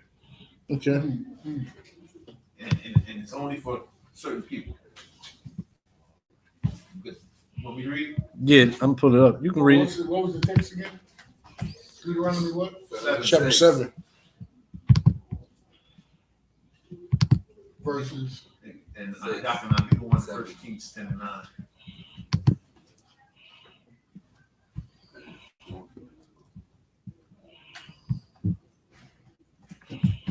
Go ahead. It says, Deuteronomy 7:6, it says, for thou art a holy people unto the Most High thy God. The Most High thy God has chosen thee to be a special people unto himself, above all people that are upon the face of the earth. The Most High did not set his love upon you, nor chose you because ye were more in number than any people, for ye were the fewest of all. And that was that also go against. That goes against the heathens thought that numbers matter. Your own strength matters. Yahweh chose us. It wasn't because you were more in number. You were the fewest. Go ahead. If you was going to keep going. Now that was it. Okay. Just that one But verse? just so, and the nations know this, especially 6 and today. 7. Oh, 6 and 7. Like the Pope, he got the Bible and he's read this 100 times. All these pastors and these what do they got in theology schools? Professors, just like these theology professors, these scholars, your Michael Browns, they read this, and the goal is okay. Well, let's change the truth into a lie. Let's make these people think that they wasn't chosen by God. Let's make these people think that God wants a one nation under God society. That's what they want to do. They want to hide that because they know that us knowing this and collectively as a people understanding this and coming back to God and understanding that we got to follow God and what he said, they know that means, well, they're going to be on top of us. So that's why we're reading in Psalms 8:3.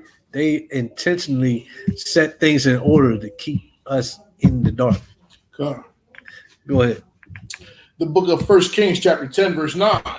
Blessed be Yahweh thy power, which delighteth in thee, to set thee on the throne of Israel, because Yahweh loved Israel forever. Therefore made he the king to do judgment and justice. So first off, Yahweh himself made David king, and he said that he loves Israel. 10 and 9. Okay. So my thing is, where else in the Bible does he say he loved anybody else? Right. Where else does it say it? You can't find it. No. But what we can find is we can see that they try to hide the fact of who God loves. Yeah. We can find that they're enemies. Yeah. But we can't find nowhere in the Bible. That's a good point. Yeah. We can't find nowhere else in the Bible where it says that he loved anybody else. And I got 10 more scriptures to quote for that. Hit us with Yeah. some precepts. we could hold them. Yeah, I got Now, some. We can hold I them. just gave those 3 for Yeah, example. yeah, that's good. That's good. Because there's so many more. We got one. Yeah, Isaiah 43, 21, and 22. This people have I formed for myself. They show forth my praise, but thou have not called upon me, O Jacob. But He thou said hast not chosen been for worthy. himself. Yeah. They don't like that. Go ahead. But thou hast not called upon me, O Jacob. But thou hast not been wary of me, O Israel. I got another one, 2 Chronicles 9 and 8.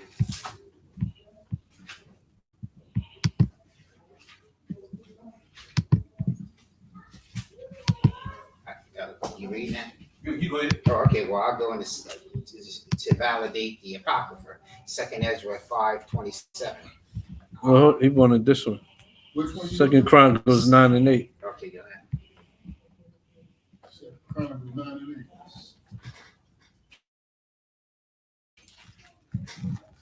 And where's the address of second address? 2nd Ezra 5:27.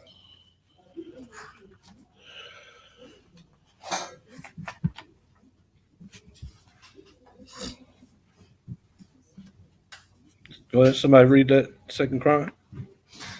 Hold on for a second. I got it. Says, blessed be Yahweh thy God, which delighted in thee, to set thee on his throne to be king for Yahweh thy God, because to be king for Yahweh thy God, because thy God loved Israel to establish them forever. Therefore made he the king, he made he the king over them to do judgment and justice. I think that meant to made thee. I don't know why that. Either way, made thee king over them to do judgment and justice. Come. 2nd Ezra 5:27. And among all the multitude of the people, thou hast chosen thee one people, and unto this people whom thou lovest, thou hast gavest a law that is approved of all. Right. So where's the love for the other people? We're not going to find it. What we're going to find is this where we're at. Back to Psalms. This is what we're going to find with the other people. Verse 2 again.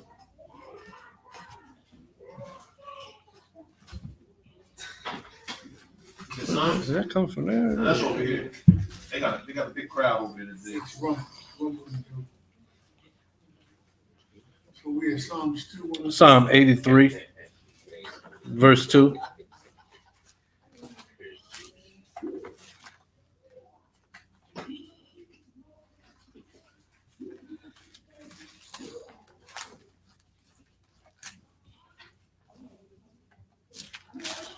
First Peter 2 and He was 9. moving First slow. Peter 2 and 9. Where's Psalm 83, verse 2? For lo, thy enemies make a tumult. So that's what you read about them. They the enemies of Yahweh.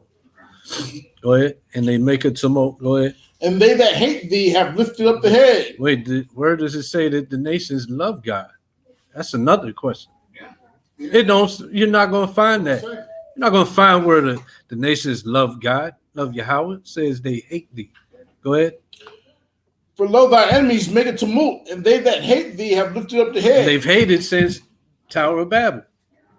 They tried. Remember, they tried. The whole reason for this tower is to go fight against God because He might come and destroy us again. It's the whole idea that we hate God and we're rebellious against God, and we think that we can find a way to defeat God. Go ahead. So when they get to John 3:16, how did they get that love mixed up? Listen, because they didn't. The ones that's in the ones that's on top, them professors in theology school, they don't think that. It's who changed the truth of God into a lie. They know it's truth. How are we going to change it to a lie? And just how are we going to have the whole world believing the lie? That's what they figured out. Yeah. Exactly. But So to the simpleton Negro, to the simple Negro. John 3:16 means 'Cause he look. loved everybody. Yeah, because Because all these scriptures say he only loved one people. well, they're white. White is clean. Mm. A white shirt. A white shirt. That just looks. That looks like. That Purity. looks pure. A black shirt, some black Air Ones looks like you're about to rob something. Well, it's the same. It's the same with the skin. Asian food cake and I might be a Negro, but a Negro ain't about to tell me nothing true. right. That's that destroyed mentality. Yeah, that's the union. Go ahead. For they have Mind. For they have consulted together with one consent. They are confederate against thee. The tabernacles of Edom. Wait. Psalms 83. Read. Did you read 3? Read 3. 3-3. Yeah. For they have taken crafty counsel against thy people and consulted against thy hidden ones. See, that's these UNs. Where's the Negro nation in the UN? In the BRICS. It ain't one, right? But they taking all these crafty counsels. Go ahead. Who's up in the World Church Organization? Bunch of Edomites. Go ahead. They have said, come and let us cut them off from being a nation, that the name Israel may be no more in remembrance. Mm-hmm. See, this is what they do. They don't want the name of Israel to be no more in remembrance. That's why now today we call ourselves African American. We call ourselves Puerto Ricans, Cubans, Dominicans, Haitians, everything under the sun but Israelites. Go ahead.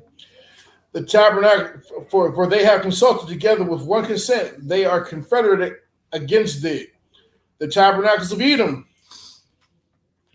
The Ishmaelites. Oh, part of that council was to change the whole world belief of who the Gentiles is in the New Testament, who Christ came to die for, who's Gentiles in the flesh, who's in the Revelation 7, the multitude out of every nation, the Jews from out of every nation in Acts, to change who the belief is of them people. That's part of that council. So now, even if you do come, like, we know that we're Israelites. We know the truth of the Bible. Even if you come to that knowledge, well, we got this. Now we still got this doctrine that, okay, now y'all trying to wake up the other Negroes because y'all woke up. But guess what? We still got this doctrine in our pocket, this clip full of lies to teach them that, you know, that don't even matter no more. So now you run across people. It's like, yeah, I know we Israel. I know I'm an Israelite, but Christ came to call everybody. That don't matter no more, brother. You trying to follow a lie. That's actually a sin, brother. That's that council that they did this count, and that's what they've executed. What you got? St. John's 11, starting at 49 down to 53. All right, read it real quick. Okay. What point is it on? About Christ dying for everybody. You just mentioned. Okay, you pull out one. Pull out that one, and then because we run short on time, we gotta keep it going. All right. Go ahead, read it, Okay. because that's one of the lies. Part of this council. And one of them, named Cyphus, being the high priest, that same year said unto them, we know nothing at all, nor consider that it is expedient for us that one man should die for the people, and that the whole nation perish not. All people, huh? Yes, it says for the people, singular. Yeah. Not all people. It says singular. Then it says, go ahead. And this spoke he not of himself, but being It said a nation. It said one nation. It said the nation. That's what. Yeah. It said a people, and it said the nation. The It ain't say whole the nation. nations. Yeah, the whole nation. Right. singular. Perish not. Exactly. You got more? Yes. Go ahead. And this spake he not of himself, but being high priest that year, he prophesied that Yahushua should die for that nation. Mm-hmm. And not for that nation only, but that also he should gather together in one of the children of Yahweh and were scattered abroad. But they gonna try to direct you somewhere else from that, huh? Like that's your other nation is the same nation that's scattered abroad, because they're gonna say he's got other people that's not of this fold. That's the people not of this fold. Yeah, that's the northern But kingdom. they figured out how to flip flop and take you here and take you there to brainwash the Negro. Yeah. The Negro that won't keep the commandments. Because if you would come back and keep the commandments, you would start to see, okay, that's the lie, this is the truth. But that kills that notion that you Yeah. die for everybody. Exactly, it kills it. I'm gonna go to the old Daniel 2:44. It says, in the days of these kings shall God of heaven set up a kingdom which shall never be destroyed. The kingdom shall not be left to other people, but it shall break in pieces and consume all these kingdoms, and it shall stand forever. It won't be left to other people, and it's going to break in pieces and consume all other kingdoms. Daniel 2. It's going to consume all other kingdoms. But this is what they're trying to hide. This is what they're trying to hide, to have this one world under God. Lie, right? Yeah. Go back to the Psalms. Who they consulted together with one consent.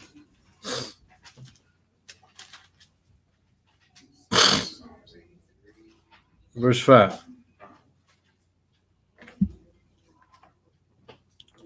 The book of Psalms, chapter 83, verse 5.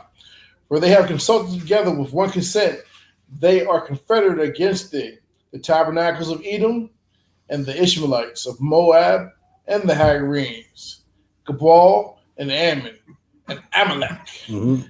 the Philistines, Mhm. with the inhabitants of Tyre, Mhm. Asher Mhm. also is joined with them. You got Arabs, Chinese, Asians, Ishmaelites, white peoples, Hamites. And so-called Jewish. You got, and the so-called Jewish man. You got all these people. This all basically all the main nations is against this truth.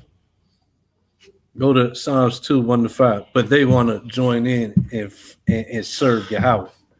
But they're against Yahweh having his chosen people. So they're against Yahweh. They're against his will. They're against what he's got planned, how he set up the earth.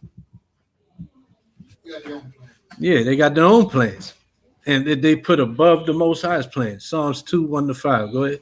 The book of Psalms, chapter 2, 1-5. The kings of the earth set themselves, and the rulers take counsel together against Yahweh and against his anointed, saying, Wait, where you're at 1? Says Why do the heathen rage? okay, Salakia, the book of Psalms, chapter 2, verse 1. Verse 1. Why do the heathen rage and Right. imagine a vain thing? Same as they was raging, imagine a vain thing, all the way back in Nimrod. Go ahead. The kings of the earth set themselves, and the rulers take counsel together against Yahweh They're against Yahweh. and against his anointed, They're saying, against the real anointed. That's why they made the image of a European man that looks like a homosexual. Change his image. Right. And changed what he taught. Mhm. Go ahead. let us break their bands asunder. Also, we're the anointed. Yes. The Israelites are anointed. They're against all three. Go ahead. And cast away their cords from us. He that sitteth in the heavens shall laugh. The Lord shall have them in derision. But Yahweh shall have them in derision Hold for a second. and laugh at What them. did they mean when they said cast away the cords? That means don't make our bonds tight. Mhm. Stop us from being tight knit. Stop us from keeping the laws of the Most High. Break away our bonds from each other and the Most High. Our Being- duties towards each other. Right. Being in Thank you, dominion, man. being in above us. Yeah. being in control. Mm-hmm. Go ahead. He that sitteth in heaven shall laugh. Yahweh shall have them in derision. Then shall he speak unto them with his wrath, and vex them in his sore displeasure. Right. So now we can go back. Verse 7. That's what's in store for all these people that go against the Most High is really his enemy. That's what's he's gonna laugh them to scorn. The same way he laughed at them and had them in derision when they tried to build this Tower of Babel. Back Genesis 11 and 7. We go back to Genesis. Yeah. 11 and 7. Mhm. On the board. The book of Genesis, chapter 11, verse 7. Go to, let us go down, and there confound their language, that they may not understand one another's speech. Why? Because he wasn't dealing with one nation, especially what's going to happen when all peoples get together and become one. They're going to think that they can go against my will. You're already doing that by trying to be one people, like a gumbo pot. Go ahead. So he came down. He laughed them to scorn. He sent down the angels and changed the speech so to put an end to what they had in mind to do. Yeah. Had them in derision. He laughed at that idea. Go ahead. So Yahweh scattered them abroad from thence upon the face of the earth, and they left off to build a city. So they wouldn't willingly do what he had dictated for them to do. Now there's no choice. Y'all don't understand each other. Now y'all got to separate. Mm-hmm. Because if you don't understand each other, you can't really coexist like that in that capacity. Yeah. Like everybody has to at least understand each other. If we don't speak different languages, we'll understand each other. Babel. Right. Keep going. So Yahweh scattered them abroad from thence upon the face of the earth, and they left off to build the city. Therefore, the name is called Babel, because Yahweh did confound the language of all the earth, and from thence did Yahweh scatter them abroad upon the face of the whole earth. All right. From there, we're going to go into Josephus, Chapter 6. chapter 6. Was book 1, chapter 6, verse 122. Just a little more on the topic we just read about. Go ahead. The book of Josephus, chapter 6, book 1. We're gonna go into a little bit of word. So we just read they were scattered. We're gonna see where they were scattered to from there. Get a little bit on that. According to Josephus, who was a historian in the 1st century BC and was also an Israelite. Okay. All right. So go ahead. Important. Huh? Most important. He was the Israel. Yeah, because there's been many historians through time. Verse 122. Now there were the grandchildren of Noah, in honor of whose names were imposed on the nations by those that first seized upon them. Japheth, the son of Noah, had 7 sons. They inhabited so that beginning at the mountain Taurus and Abinus, they proceeded along Asia as far as the river Taenus and along Europe to Cadiz. So I got a couple of maps I'm gonna pull up to show what this is talking about. All right. Keep going. And setting themselves on the lands which they light upon, which none had inhabited before. They called the nations by their own names. Verse 123, for Gomer founded those whom the Greeks now call Galatians, for were then called Gomer. So the Gomer Galatians were Japhites. Magog. They were originally Japhites.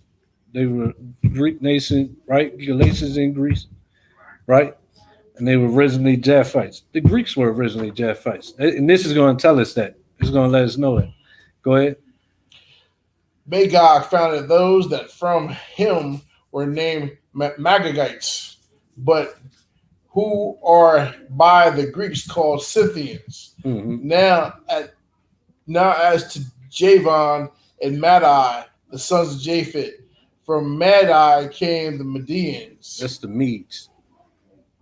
Go ahead. who are also called said it. Medes by the Greeks. Right. From Javan, Iona, and all Ionia. Grecians. And all the Grecians are derived.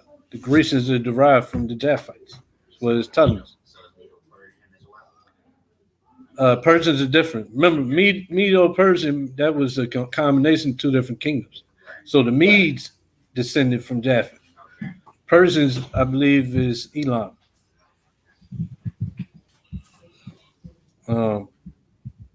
Here's this couple of maps. So this we read the Scythians came from Japheth. This is like where they left off and started to populate. They came back up through here. This is the Black Sea. Yeah, right here is this is where Israel is. So they came up, Japhites came up this way. Over here, that's the Scythians. We just read about the Scythians, right? And they kind of went in part of Asia. Then you had through time that maps from 680 to 600 BC. Yeah. Then by the time of 600 to 3rd century BC, they kept expanding over the Black Sea some more, over into the what's like the Europe section. That's why we said it went down into Asia, and then it also went into Europe up above. Remember, we just read it, right? Yeah. And this is like Greece over here. We're gonna see they inhabited that.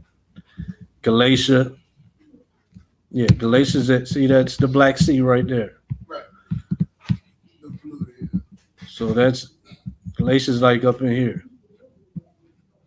So the Japhites came originally inhabited that. Galatia, Who are the Japhites? the sons of Japheth. Oh, okay. The Greeks, and that's what we just read, from whom the Greeks derived. Originally, the Greeks were the Japhites until who came in and conquered them. Rome. Well, yeah, but nah, gotta go back. Who conquered him? The Greeks, conquered the Japhites, the original Greeks, and became the Greeks in history. Oh, okay. First Maccabees 1, the Macedonians. Because the first Yeah. Romans were black. Yeah, Alexander the not great. Right. Exactly. Huh? He conquered it. Yeah, he conquered the whole known world. Yeah, but first they did what? Conquered the Greeks. The Greeks. It started with his father, but then Alexander finished that off.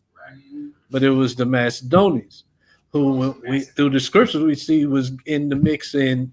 They was in the mix in. What you just said? The Persians, the Medo-Persian. Book of Esther. Yeah, Right. they was in the mix there.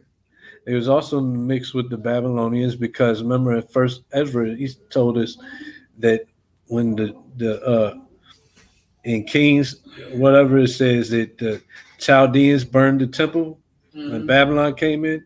Ezra came along and let us know it was the Edomites that did that. So he was in the mix there. And then they was in the mix with in Esther, like the Macedonian Agag, or no, Haman, the Agagite, right?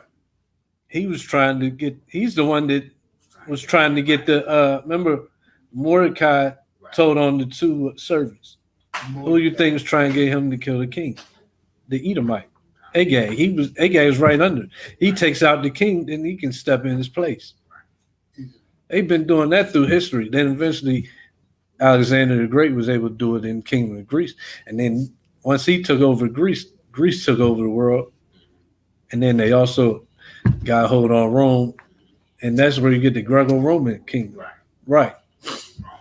But originally, when the people dispersed after the change in the languages, Japheth came, and this is where he developed his societies at. This is where he migrated to and inhabited. So that's why, and you see it's going into Greece and kind of along Europe. That's why they say that the original Europeans was Japhites. Because if they already here, who's migrating out there first? Japhites. Because I ain't got a lot. I'm not going that deep. I'm just going into where they went, according to Josephus, after the languages were changed. But he let us know that that's who the original Greeks were, the sons of Japheth. And then we read the Medes. They was the Medes, and this is the Mede kingdom. So this is over here where Galatia is. So remember, they went up over the Black Sea. This is all Japheth. Then they came down through here some too. And Maccabees backs that up too. Maccabees, I didn't even include this, but Maccabees speaks of Japheth being like around this region. Right? So like they say that the white man's Japheth because he comes from Europe. This is another reason I thought it would be important to get these maps. I don't just see Europe here. So if the white man is Japheth because he comes from Europe, well, what about all these other places? And the original Greeks, they was dark people. So that's who Japheth was, a dark nation. Yeah. Original. Right. Same Same mother- thing. The Greeks were dark people, Same the thing with original Rome. Greeks. The first Romans were black. Mm-hmm. Japheth had the same mother and father as Ham. I forget it. Japheth had the same mother and father as Ham. Right, exactly. And Shem. Yeah, right. Like we read about the losing of color, this Esau, Right. or clean leprosy. Leprosy, yes. Right.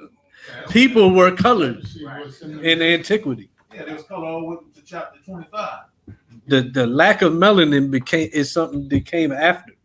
which is why they went to live in the mountains, Mm-hmm. in the higher regions.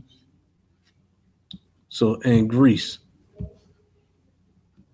that's where the Japhites came, and Japhites. Yeah, excellent. that's where they came and inhabited. Read down there with Then- Job, animals. Then we got the children of Ham. Read this. And so read verse 130. The book of Josephus, book 6, chapter 2, verse 130. Book 1, chapter 6, verse 130. Con. Book Gotcha. 1. That's what you said. Right. Book 6, Book 1, book 1, chapter 6. Yeah, con. Verse 130. Verse 130. The Yep. children of Ham possessed the land from Syria and Armanus and the mountains of Libanus. That's Seasoned- Lebanon. Right. seized upon all that was on its seacoast and as far as the ocean, and keeping it as their own. Some indeed of its name are utterly vanished away, others of them being charged, and another Slakia being changed, and another sound given them are hardly to discover yet. Mhm. To be discovered So yet. some of these people you can't trace back because their names changed. Is what he's saying, basically. Go ahead. A few there are which have kept their dominion and their domination entire. Some of them is good. You can trace back who they are, and he's going to tell us. Go ahead. For of the 4 sons of Ham, time has not at all hurt the name Cush. For the Ethiopians over whom he reigned are even at this day both themselves and by all men in Asia called Cushites. So the Ethiopians are from Cush. Cush inhabited the land of Ethiopia, which is in Africa. That's why even the scriptures tell us we served captivity in the land of Ham when we was in Egypt. So Joseph, he's going right along that same history. Go ahead. And by all men in Asia called Cushites. The memory also of the Masoretes is preserved. This is Mitzrayim. This is what he's talking about when he says the Mesrites. He's talking about the descendants of Mitzrayim, Egypt, right? Hamites, go ahead. Are preserved in the name for all we who inhabit this country of Judea, called Egypt, Master, Mhm. and Egyptians, Mysteries. Put also So that's Mitzrayim. Mestri is Mitzrayim. He remember this the Josephus, he had things translated into Greek. It'll tell you later on in the Josephus, not in the antiquities, in the Wars of the Jews, other parts, he lets you know that the whole purpose of Josephus was 100% pro-Hebrew, speaking the Hebrew. He lets you know that he translated into Greek to reach the Greek-speaking Jews. That was the whole purpose, not because he was in love with Greek culture. And that's another one. This is a historical aspect. That's the place I'll go to show this on cutting the doctrine of who the Greeks are and the New Testament Gentiles. I'll take some excerpts from Josephus to show that he even translated his writings into Greek for Jews that were speaking Greek and scattered out. Yeah. So that's why it says Mesri, but it's Mitzrayim. Go ahead. Put also was the founder of Libya and called the inhabitants So the Libyans, that's in Africa. That's where Foot went. Foothites from himself, and called the inhabitants of Foothites for himself. There is also a river in the country of the Moors. This shows that they was black peoples. Because what does Moor mean? Right. And they was bliggy black. Which bears the name whence it is that we may see the greatest part of the Grecian historiographers mention Mhm. that river and the adjoining country by the appellation of Foot. But the name it has now has been by change given it from of the sons of Mizraim. So Mitzrayim renamed it, and it's going to tell us he just renamed it to Who was this. called Libyos. We Just will another play on the same name. Go ahead. we will inform you presently that has been the occasion why it has been called Africa. Later on, also. he explains that. We ain't gonna get into that. We just done with where they traveled to and it happened. But Josephus even goes into that. It was called Africa even back then. So what does that mean? That means it couldn't have been named after. Scipio. Yeah. So I would. So there's another thing out there that says he was called that because he conquered that land. This is the fact Josephus calling it Africa. That would show that that's a little bit more along the lines of truth, that he was called Scipio Africanus because he conquered Africa, not because Africa was named after him.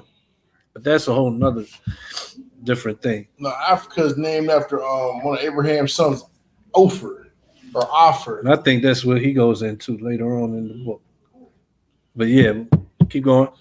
We will inform you presently that has been the occasion why it has been called Africa. Also, Canaan, the fourth son of Ham, inhabited the country. Mm-hmm.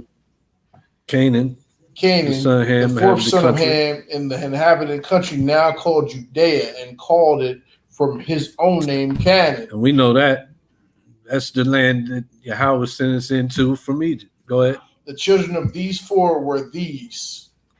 Mm-hmm. Go ahead. It's first.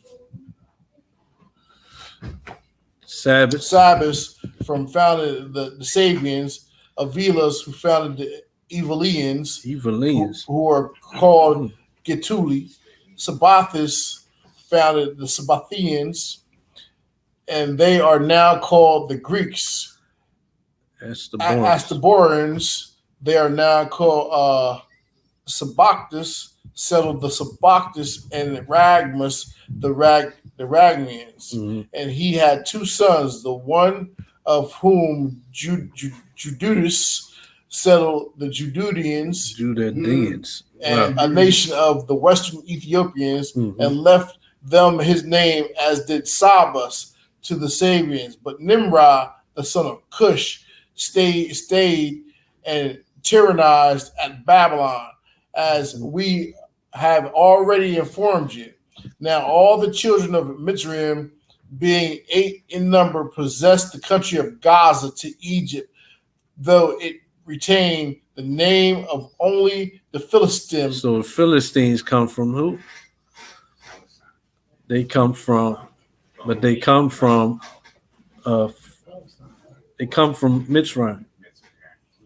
So they're Hamites. Yeah, the Hamites. Go ahead. For the Greeks call part of the country Palestine. As for the rest, Laodicea or Enamim and Labim, who alone inhabited in Libya and called the country from him. From himself. Nadim and Pethrazim and Chesloim and Sephthroim, we know nothing of them besides their names. Mhm. For the Ethiopic war, which we shall describe hereafter, was the cause of those cities were overthrown. Right. The sons of Canaan were these Sidonians, who also built That's a city. Sidon. Sidonius, Slakia, Uh-huh. who also built a city of the same name. It is called by the Greeks Sidon. Amathus inhabited Amathine, which is even now And called we even Amathine. saw that who Sidon was through the genealogy in the last class anyway. Go ahead. By the inhabitants, although the Macedonians named it Epiphania from one of his posterity, and named posterity or Arudius possessed the island Arudis. Arucus possessed Accra, which is in Libanus. In Lebanon. But for I think we've done there. Right. So this is just some maps show where they settled.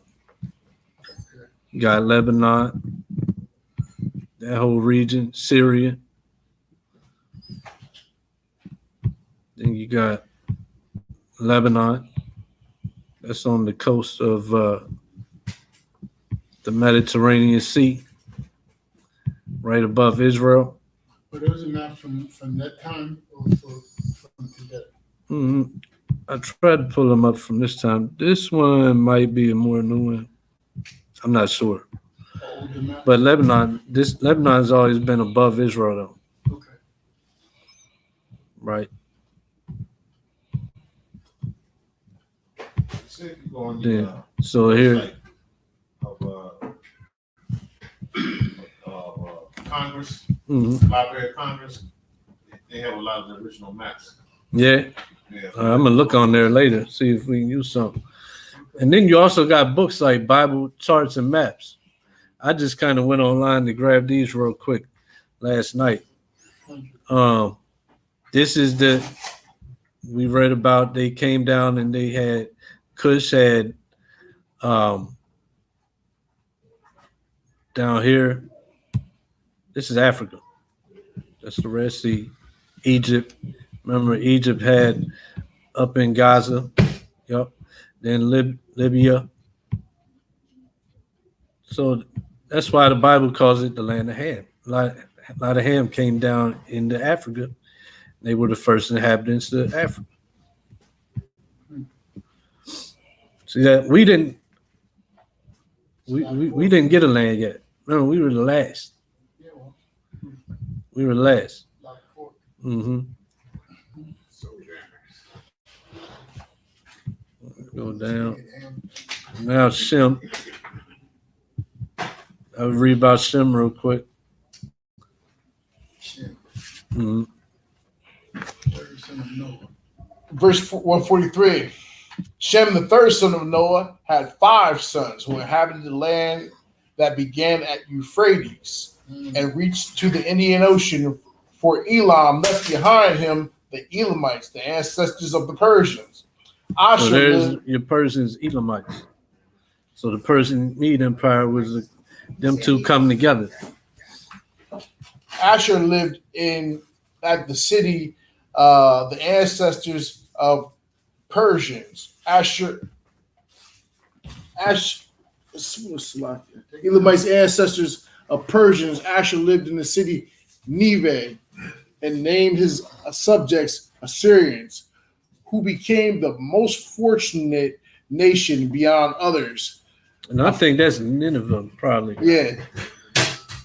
Arphaxad named the Arphaxidites, who are now called Chaldeans. Aram had the Amorites, which the Greeks called Syrians.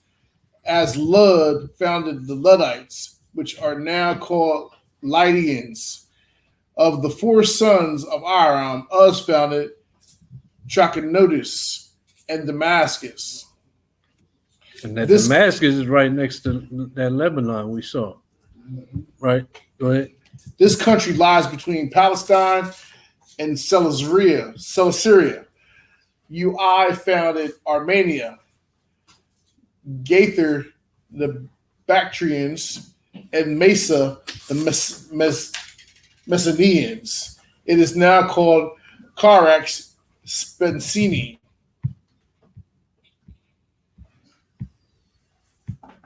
Mm-hmm. Go ahead. Salah was the son of Arphaxad, and his son was Eber, from whom the originally called the Jews Hebrews. Eber begat Joktan and Phaleg. He was called Phaleg because he was born at the dispersion of the nations to their several countries. For Phaleg among the Hebrews signifies division. Now Joktan and of the sons of Eber had these sons Elmodad, Salaph, Azarmoth, Jerah, Adoram, Azel, Dekla, Ebal, Ebimiel, Sabius, Ophir, Eliot, and Jobab. These inhabited from Cophen, an Indian river, and in part of Asia, adjoining to it. And this shall suffice concerning the sons of Shem. So they took over these lands. Basically to the east. The Shemites came to the east. That's where Elam went. Persians. And then also you got right by the Medes. Everybody's pretty much next to each other. But they came more this way. That's all.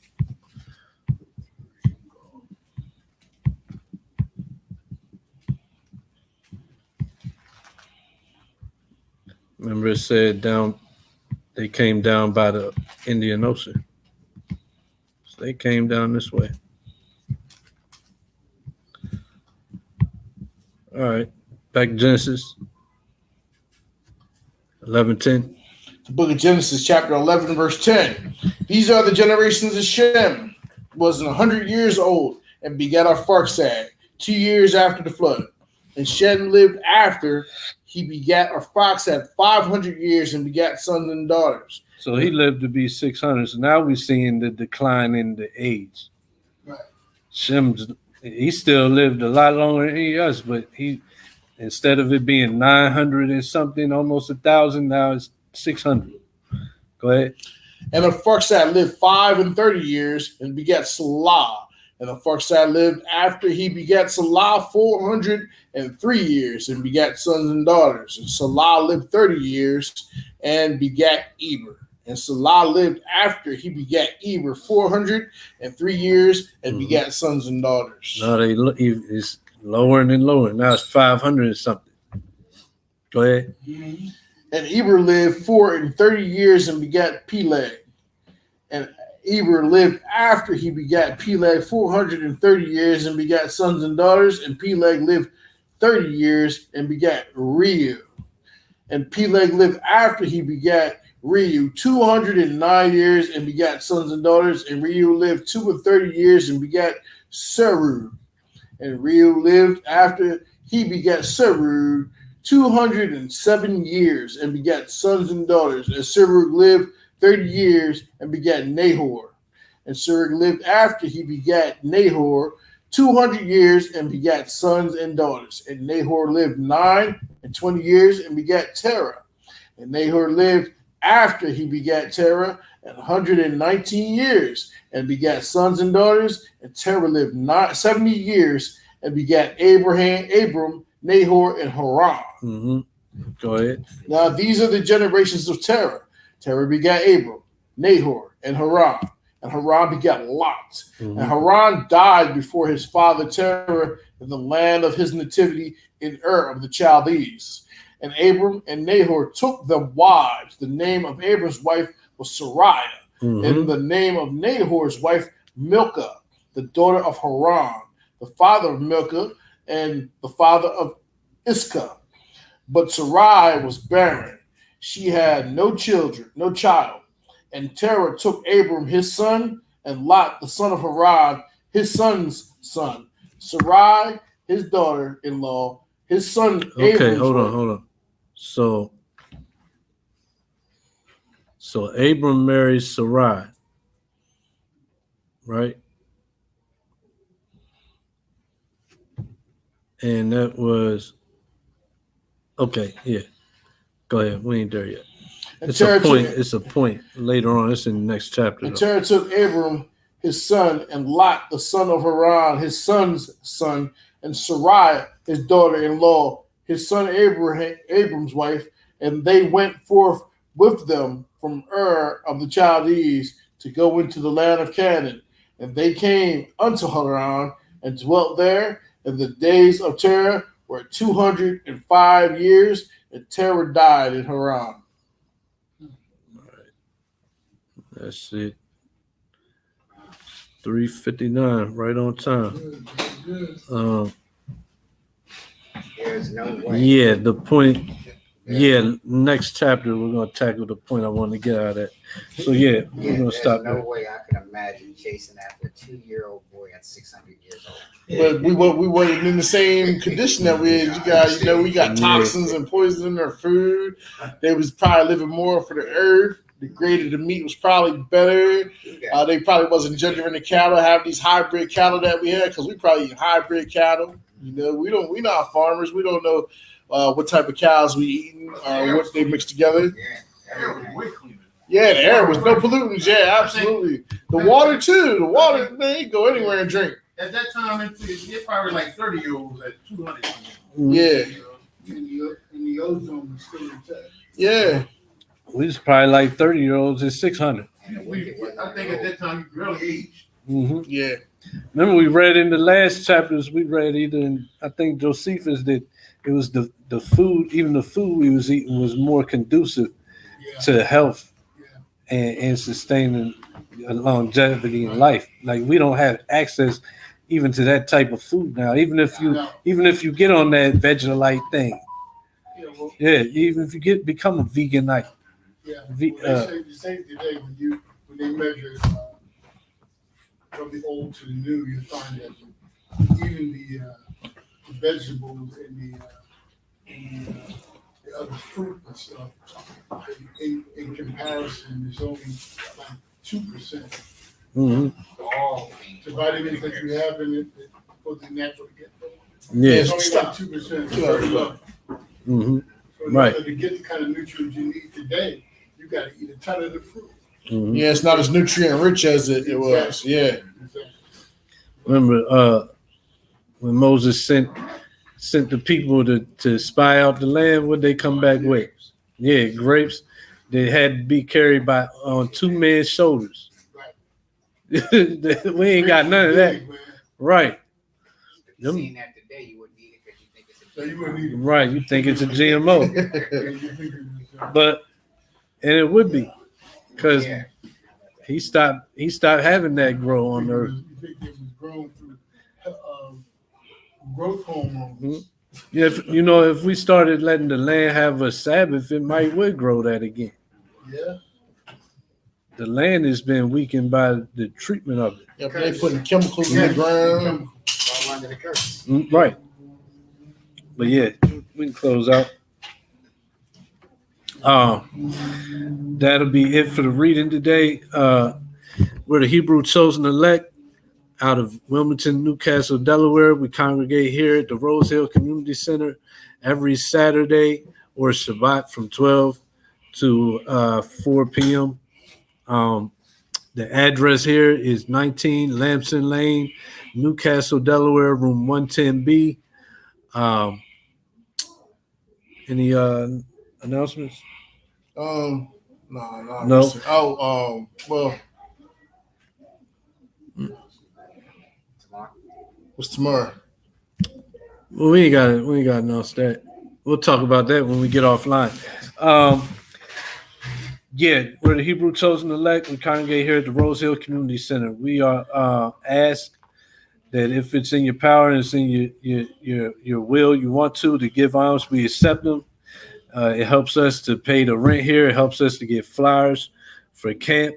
It helps us to, just do various different things in the ministry. So if it's in your heart and you're willing and you want to give, we accept them through Cash App and Cash Tag Hebrew Chosen Elect. I want to end out also by giving all praises, glory, and honor to Yahweh by Hashem Mashiach Yahweh Shah. That's Yahweh, who is the name of the Father, and his Son, who the world ignorantly calls Jesus the Christ. I don't have anything else, so we're going to say Shalom and Kwam Yashala. Kwam Yashala. British Shofar.